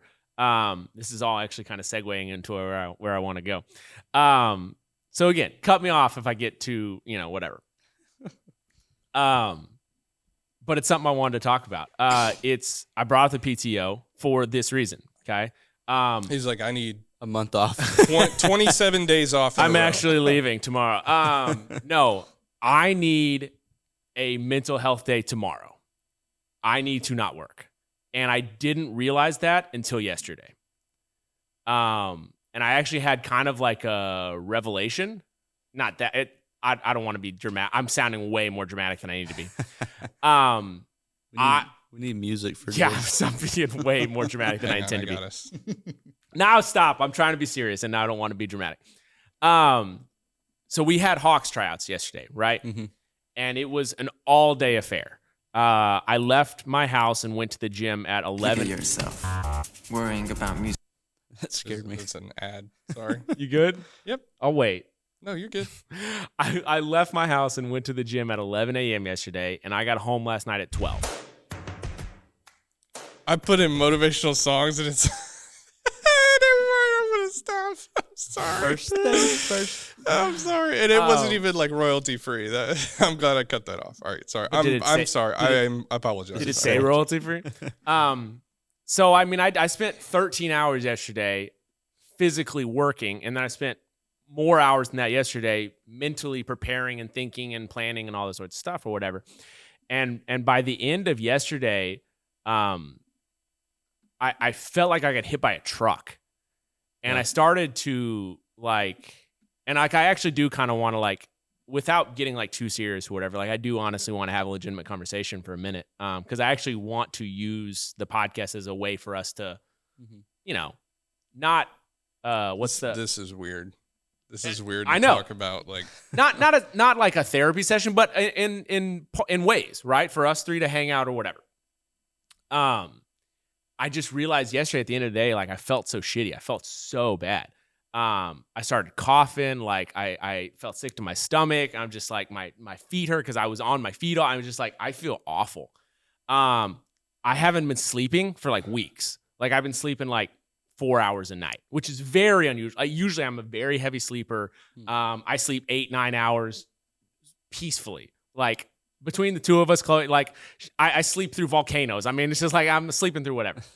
And the last few weeks, I haven't been able to sleep. I've been going to bed at midnight or 1. I've been waking up at 5 every morning, and I can't get back to bed. And I can't typically. So friend of the show, Evan Drake, and I talk about this all the time, and he makes fun of me or whatever. I'll have a glass or two of whiskey every night because it allows me to kind of relax. I thought you were about to say milk. Milk? No, who's drinking milk? In the year 2020, who's raw dogging milk? Raw dogging water, bro. Oh, my God. No, so I'll have a glass or two of whiskey most nights because it allows me to just detach and turn and just... It's really bad for you. I know it is. I can't stop any other way. That's why you can't sleep. Mm-hmm. No, so normally, that's not an issue for me. I do this. I sleep 8-9 hours peacefully. And maybe that's what it is. And maybe that's what I'm getting to here is the last few weeks, I can't sleep. I can't get my brain to stop. And I started realizing I feel shitty. I feel like my immune system's dropping. I feel sick. Not contagious sick, but just I don't feel good. Yeah. I feel vulnerable. And I started thinking about what's going on in my life right now, right? I had to move out of my job to this job. And everything has been fine. until we realize some things at the office need to be run better or could be done differently or whatever. Okay, that's kind of a change, right? And a lot of that was on me of what I need to do. And now my department, marketing department, is actually picking up steam. Yeah. And we're actually getting some clients, which now means I'm going to have more work to do. I've been stressed out because of Chloe's whole situation of getting done with school and then taking her test. And praise the Lord, she passed the test. She's good. at work. This is her first day. And I couldn't be more proud of her. Yeah. But the same way that she has been stressed out about that, I've been stressed out for her, right? My car, I can't seem to figure out. And I'm throwing money at it, trying to fix it. And now I've got my wife who needs to go somewhere that I was like, I have the freedom of working from home. So if we have one car, she takes it. But then like we've talked about, when I'm at home, I struggle to be productive. So there's just so many things that like are weighing on me. And then I've got the Hawks, this thing I care a lot about that I'm trying to get these kids to come play with, to join the team. And then we went after some kids and they told us no. And I'm trying to figure out how to pay for it. I got to buy a camera that I don't have the money for. I need a computer, all these different types of things. And I've just got all of this shit is just fucking weighing on me. And I do a very bad job. I realize right now I've been talking for way too long, so I'm going to shut the hell up. But Stop saying that. It's okay. We're on a podcast. No, I've like, been rambling. No, it's fine. Talking is what's supposed to happen. Well, I know, but it's just been me for too long. I innately do a very bad job of taking care of myself. For whatever reason. You don't eat. And there's so many more levels of that I would need to go see an actual therapist to talk about that I don't want to do. I don't take a good care of myself, and it's just, I feel like it's starting to catch up to me. And like I talked about this too earlier or last week when we talked on the show about New Year's resolutions, and I wanted to go back to the gym. And I talked about really for the first time in my life, like I needed to go to the gym because I felt like I needed it. I needed it like for a mental health type thing to like feel good about myself or whatever. And I haven't been to the gym since we had that conversation. I didn't go last week or whatever. I'm just feeling fucking run down. And Man. it's such a strange feeling for me. I can fix it. Yeah, Hey, wait, I don't know if before we keep going, you're choppy again. All right, we'll just restart. Hang on. Called therapy session. Yeah. Well, right, and we're back rolling, I by the so way. do not mean to be as dramatic as I'm sounding because I'm making it sound way worse than it is. Okay. Here's everyone the has good thing about us doing this podcast and us knowing each other for so long is I feel like I think I can diagnose this problem and give you some direction. Oh, go for it, doctor. Yeah. Please. So, Dr. Pollard Yeah.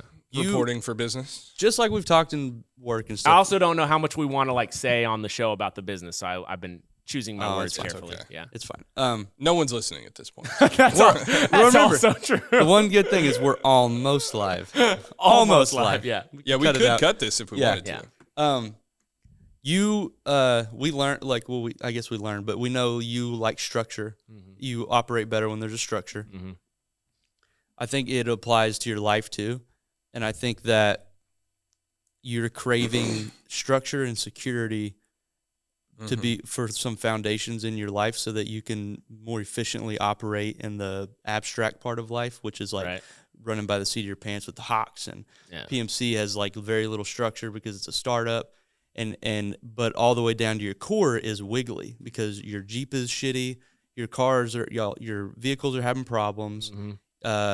Chloe's been a ball of stress going through school and taking Not the test. knowing if she's Yeah, going to and have now a that's job. changing again. Like and she's got now a job she's about to starting. start a new You don't job. know how that's going to affect like you You guys' relationship and you your don't- home and life. yeah. You and I talked before this that she's going to work nights, and that's going to be hard for me. And I'm Yeah. happy for her, and I don't want her to feel Yeah. bad about it. But Yeah. like that's going to be hard for me. So I think, and there's been signs that clearly I'm correct because you've mentioned things that you've tried to cling back to that you know are secure for you. You've Like going talked to the about trying gym? to go back to the gym. You've talked about trying to get back. Yeah, to you're church. trying to latch on to things that you know will correct. Man, some we're of getting it. like You're deep. reaching- I will say, reaching for- I will say, hang on, that Trent and I, like indirectly, I guess, were your bosses. Right, in right, a yeah, sense. yeah. No, that's the way I view it. We discuss you a lot.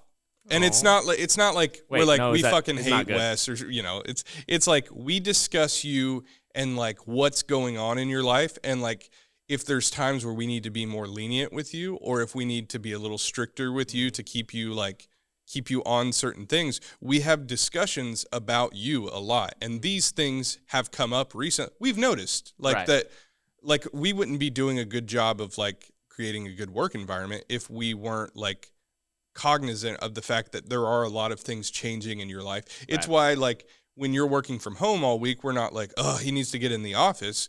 We offered to even come get you last week after that marketing meeting. Like, and I sat at my house waiting for you, and you're like, oh, actually, we went to go eat food, and we were like, I'm we'll just sitting there. Yeah, but that was a reflection of us, like, being like, we'll just take care of the, I took care of those proposals and sent them out, and it was part of us, like, being cognizant of the fact that you are going through a lot, like, you're dealing with a lot, and it was just like, we don't want to have to come get you, then bring you back. Yeah. So in an act of desperation, you're reaching for some security blankets, church, and the gym, which those are two cornerstones of your life that you know are solid, right? And they like make you feel good. It's like your security blanket. Yeah, makes sense. You've mentioned I hadn't thought about it like that. Grasping but it makes a for lot those, of sense. and that's because you're trying to put band-aids over like the unstructuredness of your life, right?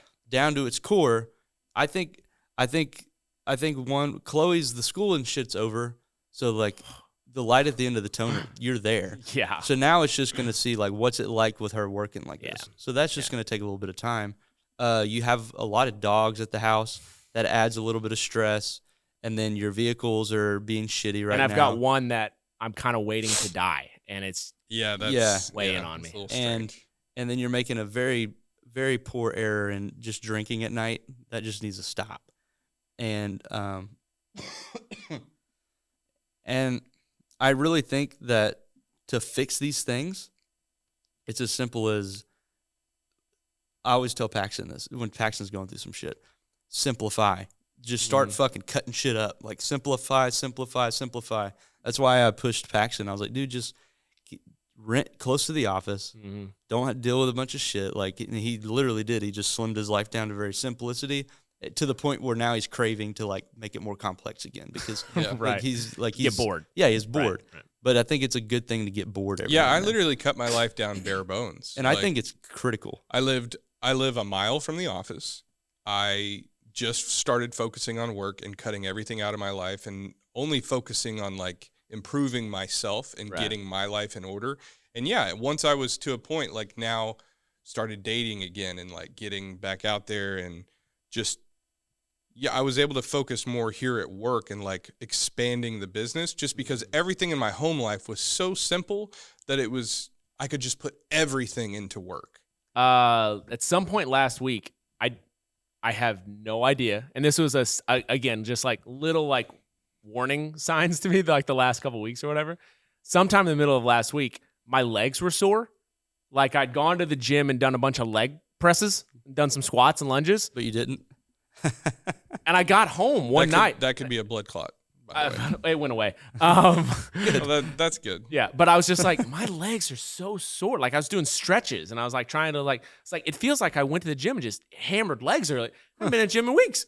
I was like, what the hell? And it was just like my body is just like aching or whatever. I mean Yeah, I think so. I've always pictured my brain like what I think about in a 24-hour cycle. Tell me, Joe. As a pie. Think of a pie chart. Okay.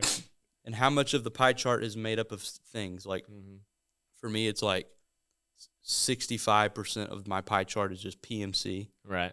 And then, like, Taylor and Hadley get a smaller It's more sliver. than you think is PMC, bro. Maybe. PMC probably bleeds into other parts of the pie. Yeah. But then Taylor and Hadley, like, unfortunately, they get a smaller piece of the pie. I don't know what it is, like 20%.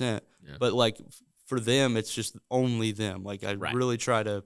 That's why prioritize. Yeah.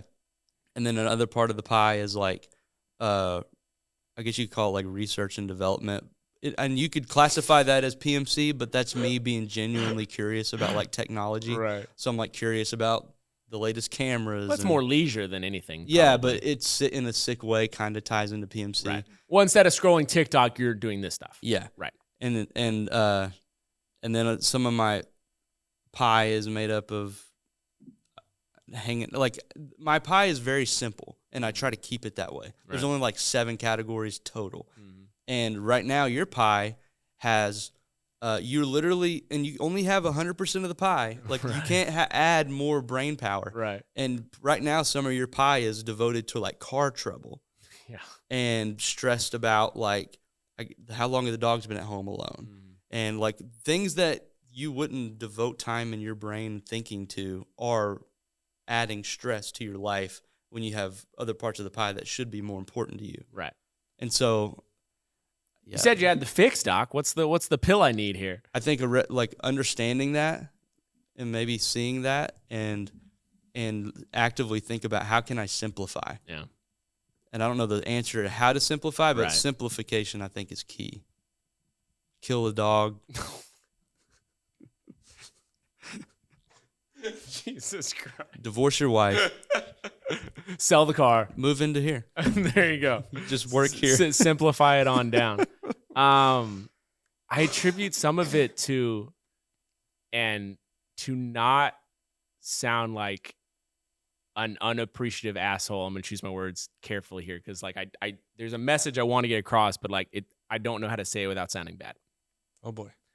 I'm just the meaning is good, just I don't know the right words to say it, so I'm just gonna be blunt about it.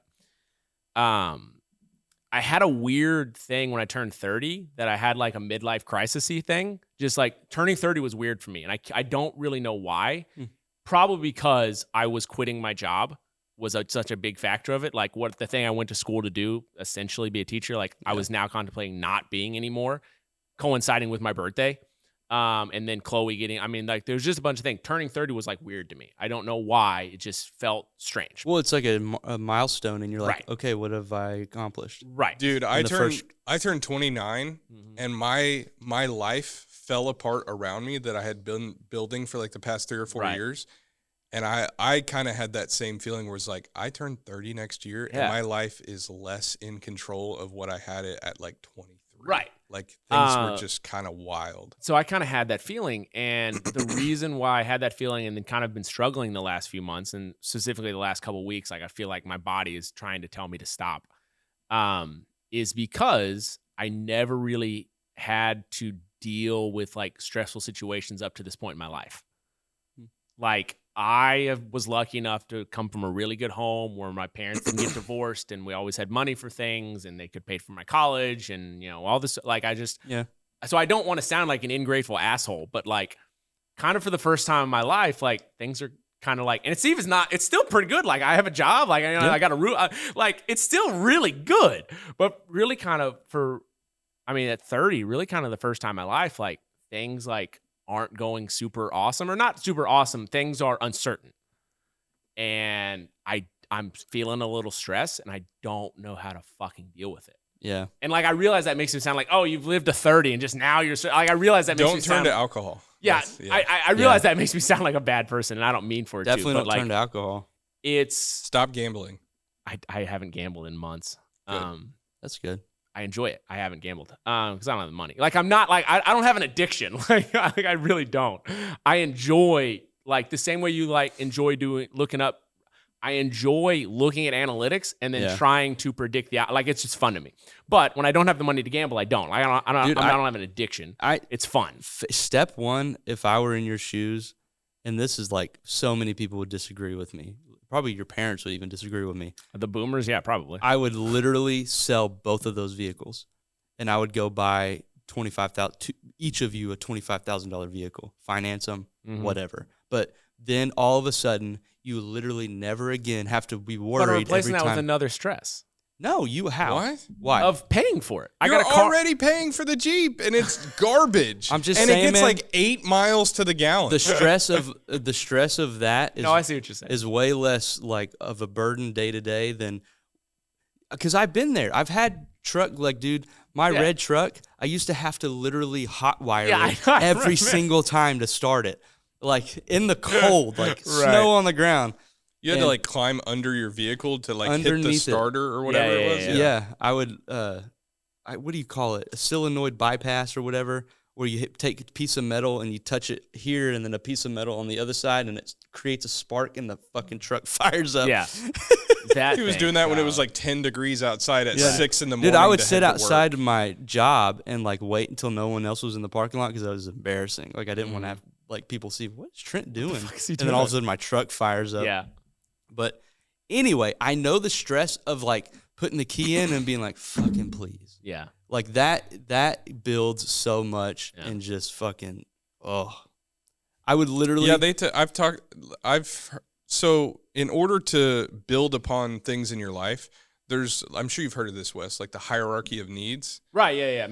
Maslow or Maslow. Yeah. I feel like a modern day, like one of the basis of your hierarchy of needs is like having a functioning vehicle. Yeah. Especially like if you live in New York City, that's obviously different. Right. But in Oklahoma, where like you literally cannot even perform a job unless you have a functioning vehicle. Like they put it on a application for work. Do you have a functioning vehicle that you can get here, two in here, like two in there? Yeah. Not even functioning, just a car that you actually like.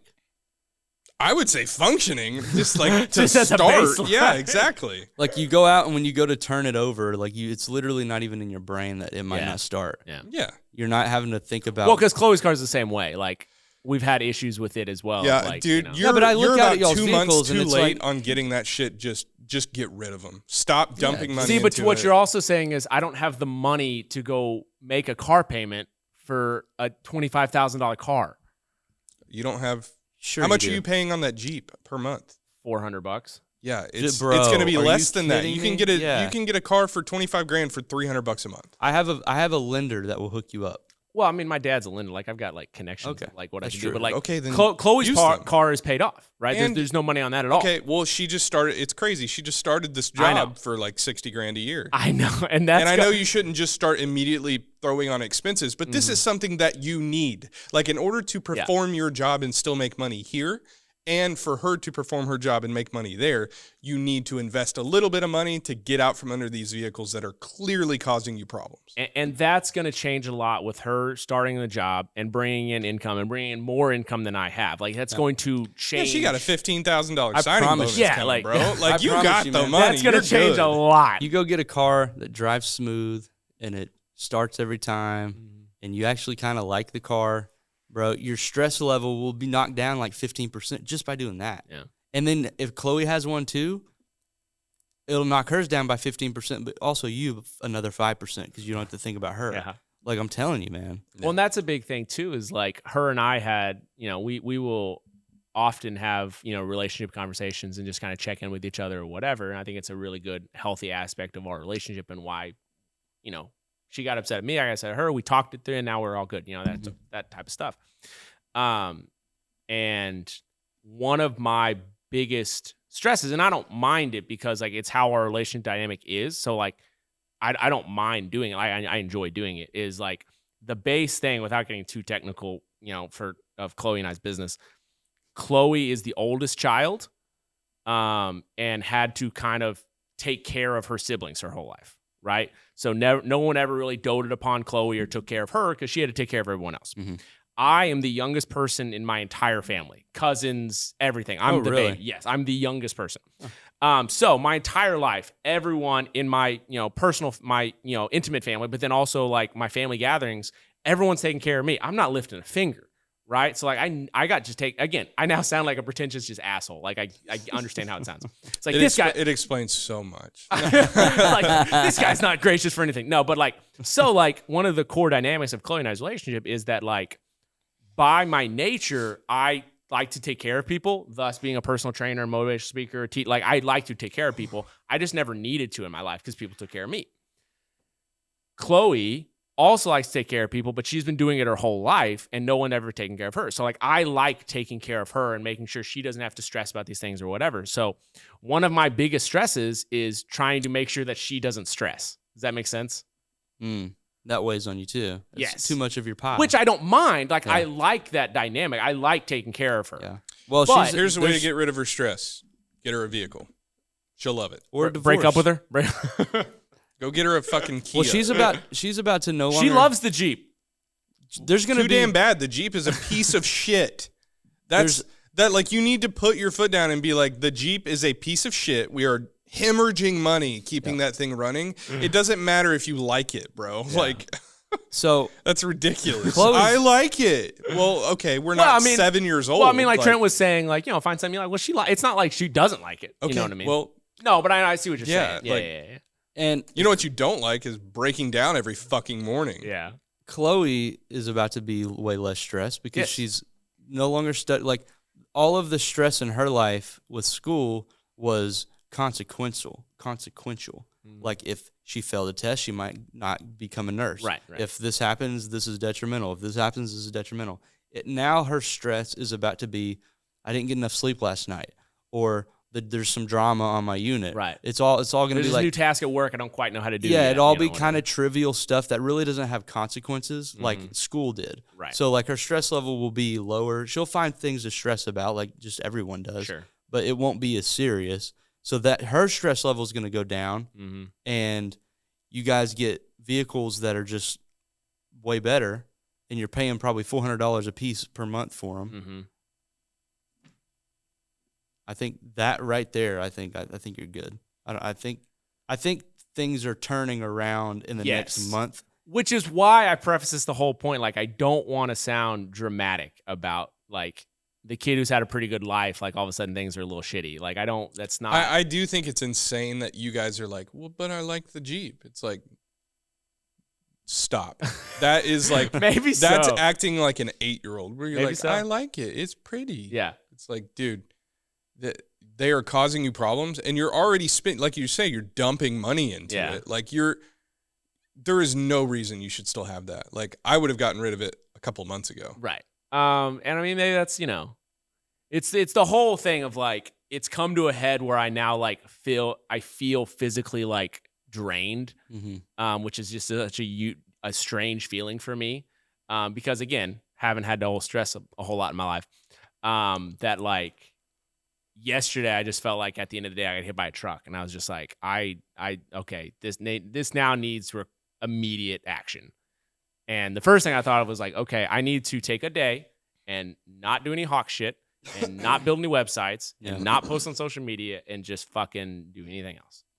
Yeah, you're welcome to a mental health thing. Well, I mean, and that was the thing is like, I need to just fucking turn it off. Which is why you brought up the PTO thing. I was about to say, so were on your like, timesheet, literally just put mental health day or something. That's why I brought it up, but also I wanted to talk about it. Sure. Yeah. So yeah, there's that. There's a little, we got way too deep and personal there, but there you go. That's what a podcast is for. The thing is, though, I can just relate to it. I know you mean.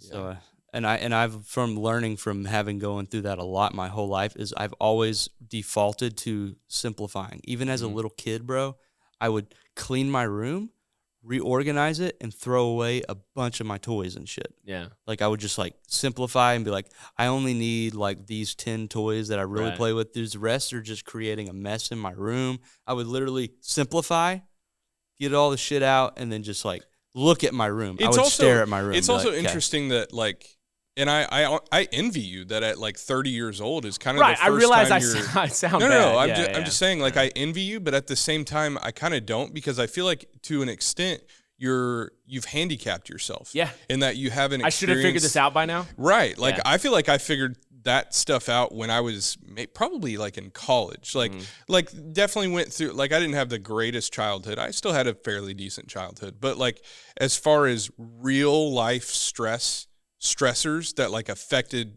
who I was as a person, and like literally I didn't know if I was gonna be living on the street and shit. Like it was very real consequences to actions.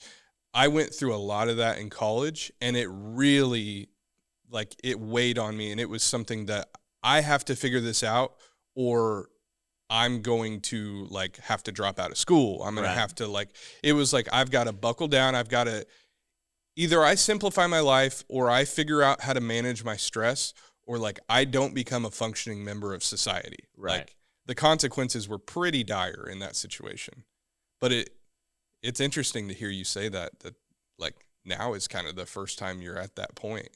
And it's still pretty good. I mean, my life is still pretty good. It's just, I mean, it's like driving a stick shift, right? It's one of those things that isn't that complicated, can be learned at any point, but I just never learned how to do it. And now, now I'm being asked to do it, and I'm like, fuck, it keeps stalling. Like I don't know how to, like I just, because I just never learned how to do it. But here's the thing. It can be learned. Yeah, you can figure out how to handle if you get thrown in it. a vehicle with a stick shift enough, you'll figure out how to drive it. You figure it out. Yeah. Right. It's not that complicated. It's not rocket science. You might burn up the clutch a little bit, but right. It'll still run. You have to put the gear into a different position. There's only so many things. You can figure it out. Yeah. But yeah, if you haven't done it, you're not gonna know how to do it. Like you haven't been in that situation enough to learn how to handle it. So it creates for a stressful situation. Yeah. Well, you were used to driving, and you were not used to driving an automatic. You were used to being in the passenger seat of someone driving an automatic. That's a good so that analogy. you could be on your phone and stuff. And now you're in the driver's seat with a fucking stick shift. Yeah. So you can't even get on your phone anymore. Yeah. So like all your your cognitive bandwidth is going towards shifting. And Dude, stuff. I remember the first time I drove a stick shift, I was like, this so much focus. attention. Yeah, and focus. Like, you cannot just let, there's highway hypnosis, like where it's actually a thing where you look at the road so long and then like 10 minutes go by and you're like, I don't even know what just happened. How did I get here? I was like changing lanes and stuff without even realizing. I'm like deep in thought. But like with a stick shift, you're like actively driving the entire time. And that's a good analogy to What's so life. funny is like it could maybe help with my analogy. I don't know, but my dad taught me how to drive when I was 15 in a stick shift. So I learned how to drive a car. So everything else seems easier Yeah. after that. Yeah. Which is like the epitome of my fucking father. He's always done that. Just figure it out the of fuck his out. way to make things difficult, like make the way I taught you how to shoot on that camera. Yeah. I could have just fucking put it in aperture priority and just kind of, and then you would have had to reverse engineer. Right. Yeah, but you made it gave hard. it to him in manual, and you were like, take a picture, and he was like, it's black. And it's like, well, let's figure out the problem. Yep, here. that's exactly what I did. Yeah. Oh God. Yeah. So yeah, there you go. It's good to learn that about you. And That your life's so damn easy. Yeah, to yeah, 30. Right. And there's certain like things like I'm doing the mental math on now that and that's what I started doing last night, is I started thinking a little bit like you're saying, because I do think one of my best skills is self-awareness of like understanding. We've talked about this too. Like, hey, here's how I work. Here's what I need. I need to do this. It's got to be like this. You know, just like I understand what I do well with and what I don't. Like I've done a good job of figuring that out. That a lot of people struggle with or whatever, right? I started doing the mental math last night. I was like, okay, what could I possibly, where can I fucking stop for a second? Yeah. Of all the things and responsibilities that I have to do, where can I stop for a second? Yeah. Well, you've overextended yourself. Yes. And I don't know where I don't know where I can stop. Like I'm literally sitting here last night. I got home at 12 and I took a shower just to try and relax. And before I got in bed, because also I kind of smelled because I'd been working on my feet for 12 hours. And I was just sitting there. I was just trying to think, I was like, where my body's telling me to stop. Where can I stop? When can I stop? What? So we have Hawks tryouts yesterday, right? 150 kids in the gym. I have to narrow that 150 down. And for the most part, we did last night. We narrowed 150 down to 40, roughly. Okay, something like that. And now the fun part begins, because it actually is like fun, but then like I'm saying that sarcastically, but it actually is fun. Right now, what we do from that is we start playing a video game, and you start building the best team. Yeah. Right? And it's not necessarily the best players.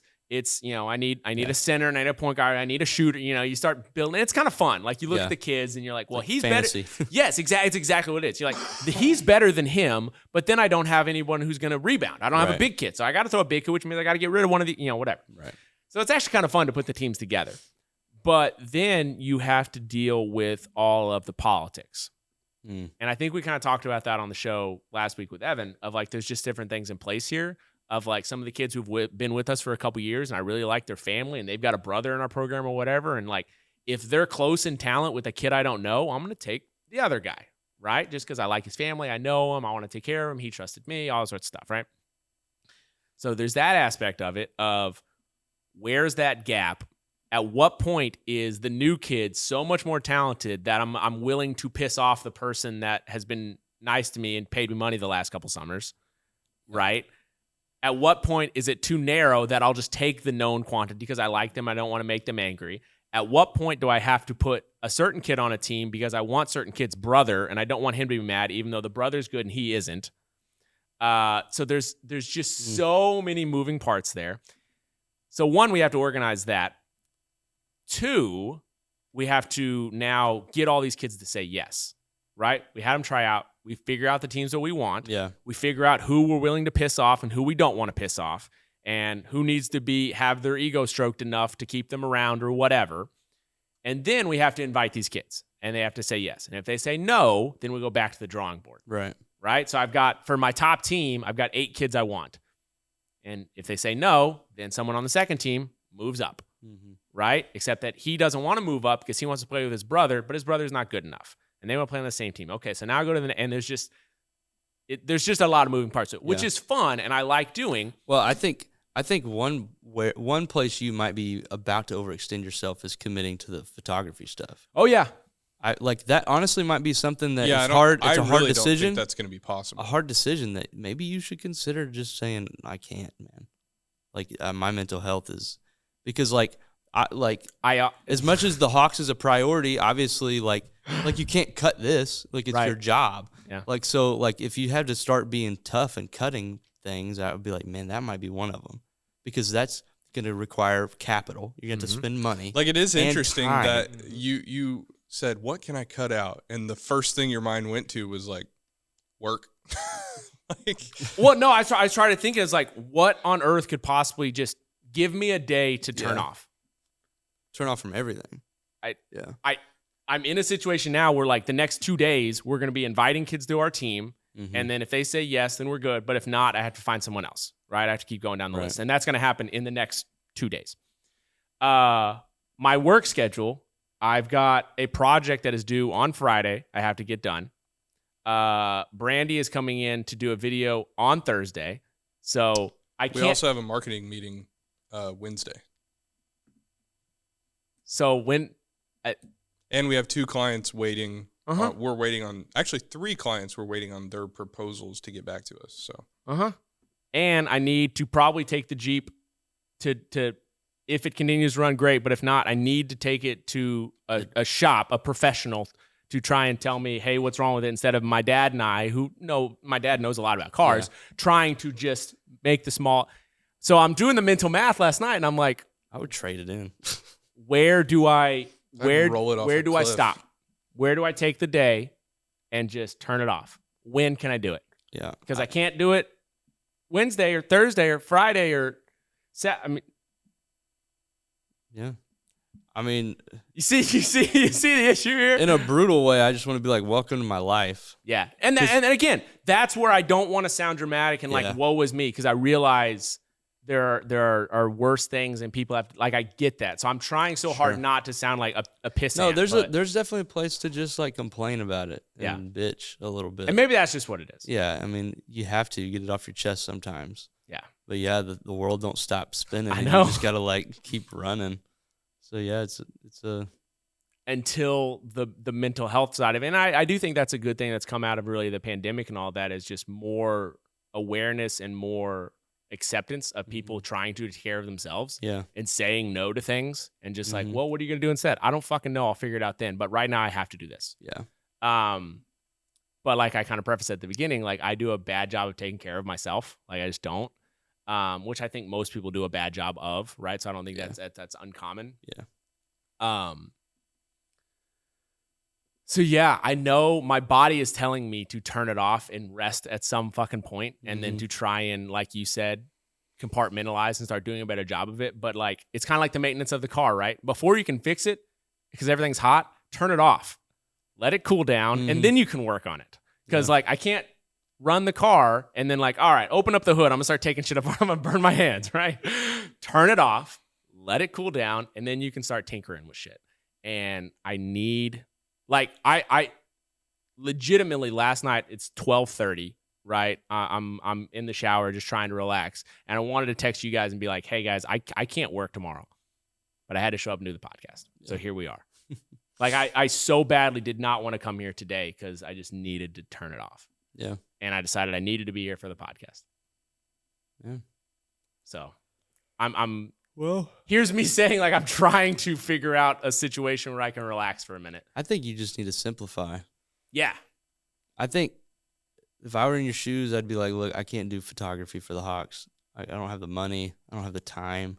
And it's just going to add so much unneeded stress because you got to not only take the photos, you got to edit them. Right. And that's a pain in the ass. Yeah, I have no idea how you would even do that. And then- That's so much of a commitment that Yeah. like with very, very little payoff and like, dude, that's insane. And then I would just go get new vehicles. Yeah. I would literally get to the point where you're like, fuck Yeah, it. you can't Just fuck it. start new fires without putting out the ones that you already have currently raging. Right. Like it's kind of like Chloe starting this new job is like a new fire. It's like, okay, well, you got to put out the fire of your vehicle first. Like, Right. And then like you're trying to do the Hawks thing. Like that's just, no. Which I enjoy. Like these aren't like things like I dread. Yeah. Like, You know what I mean? I enjoy storm chasing, but I can't like go out and do it every single freaking day. Like I've got to set boundaries for that. You know what's also really funny and like funny in like a, just because of the context of what we've been talking about the last few weeks or whatever, and we talked about earlier.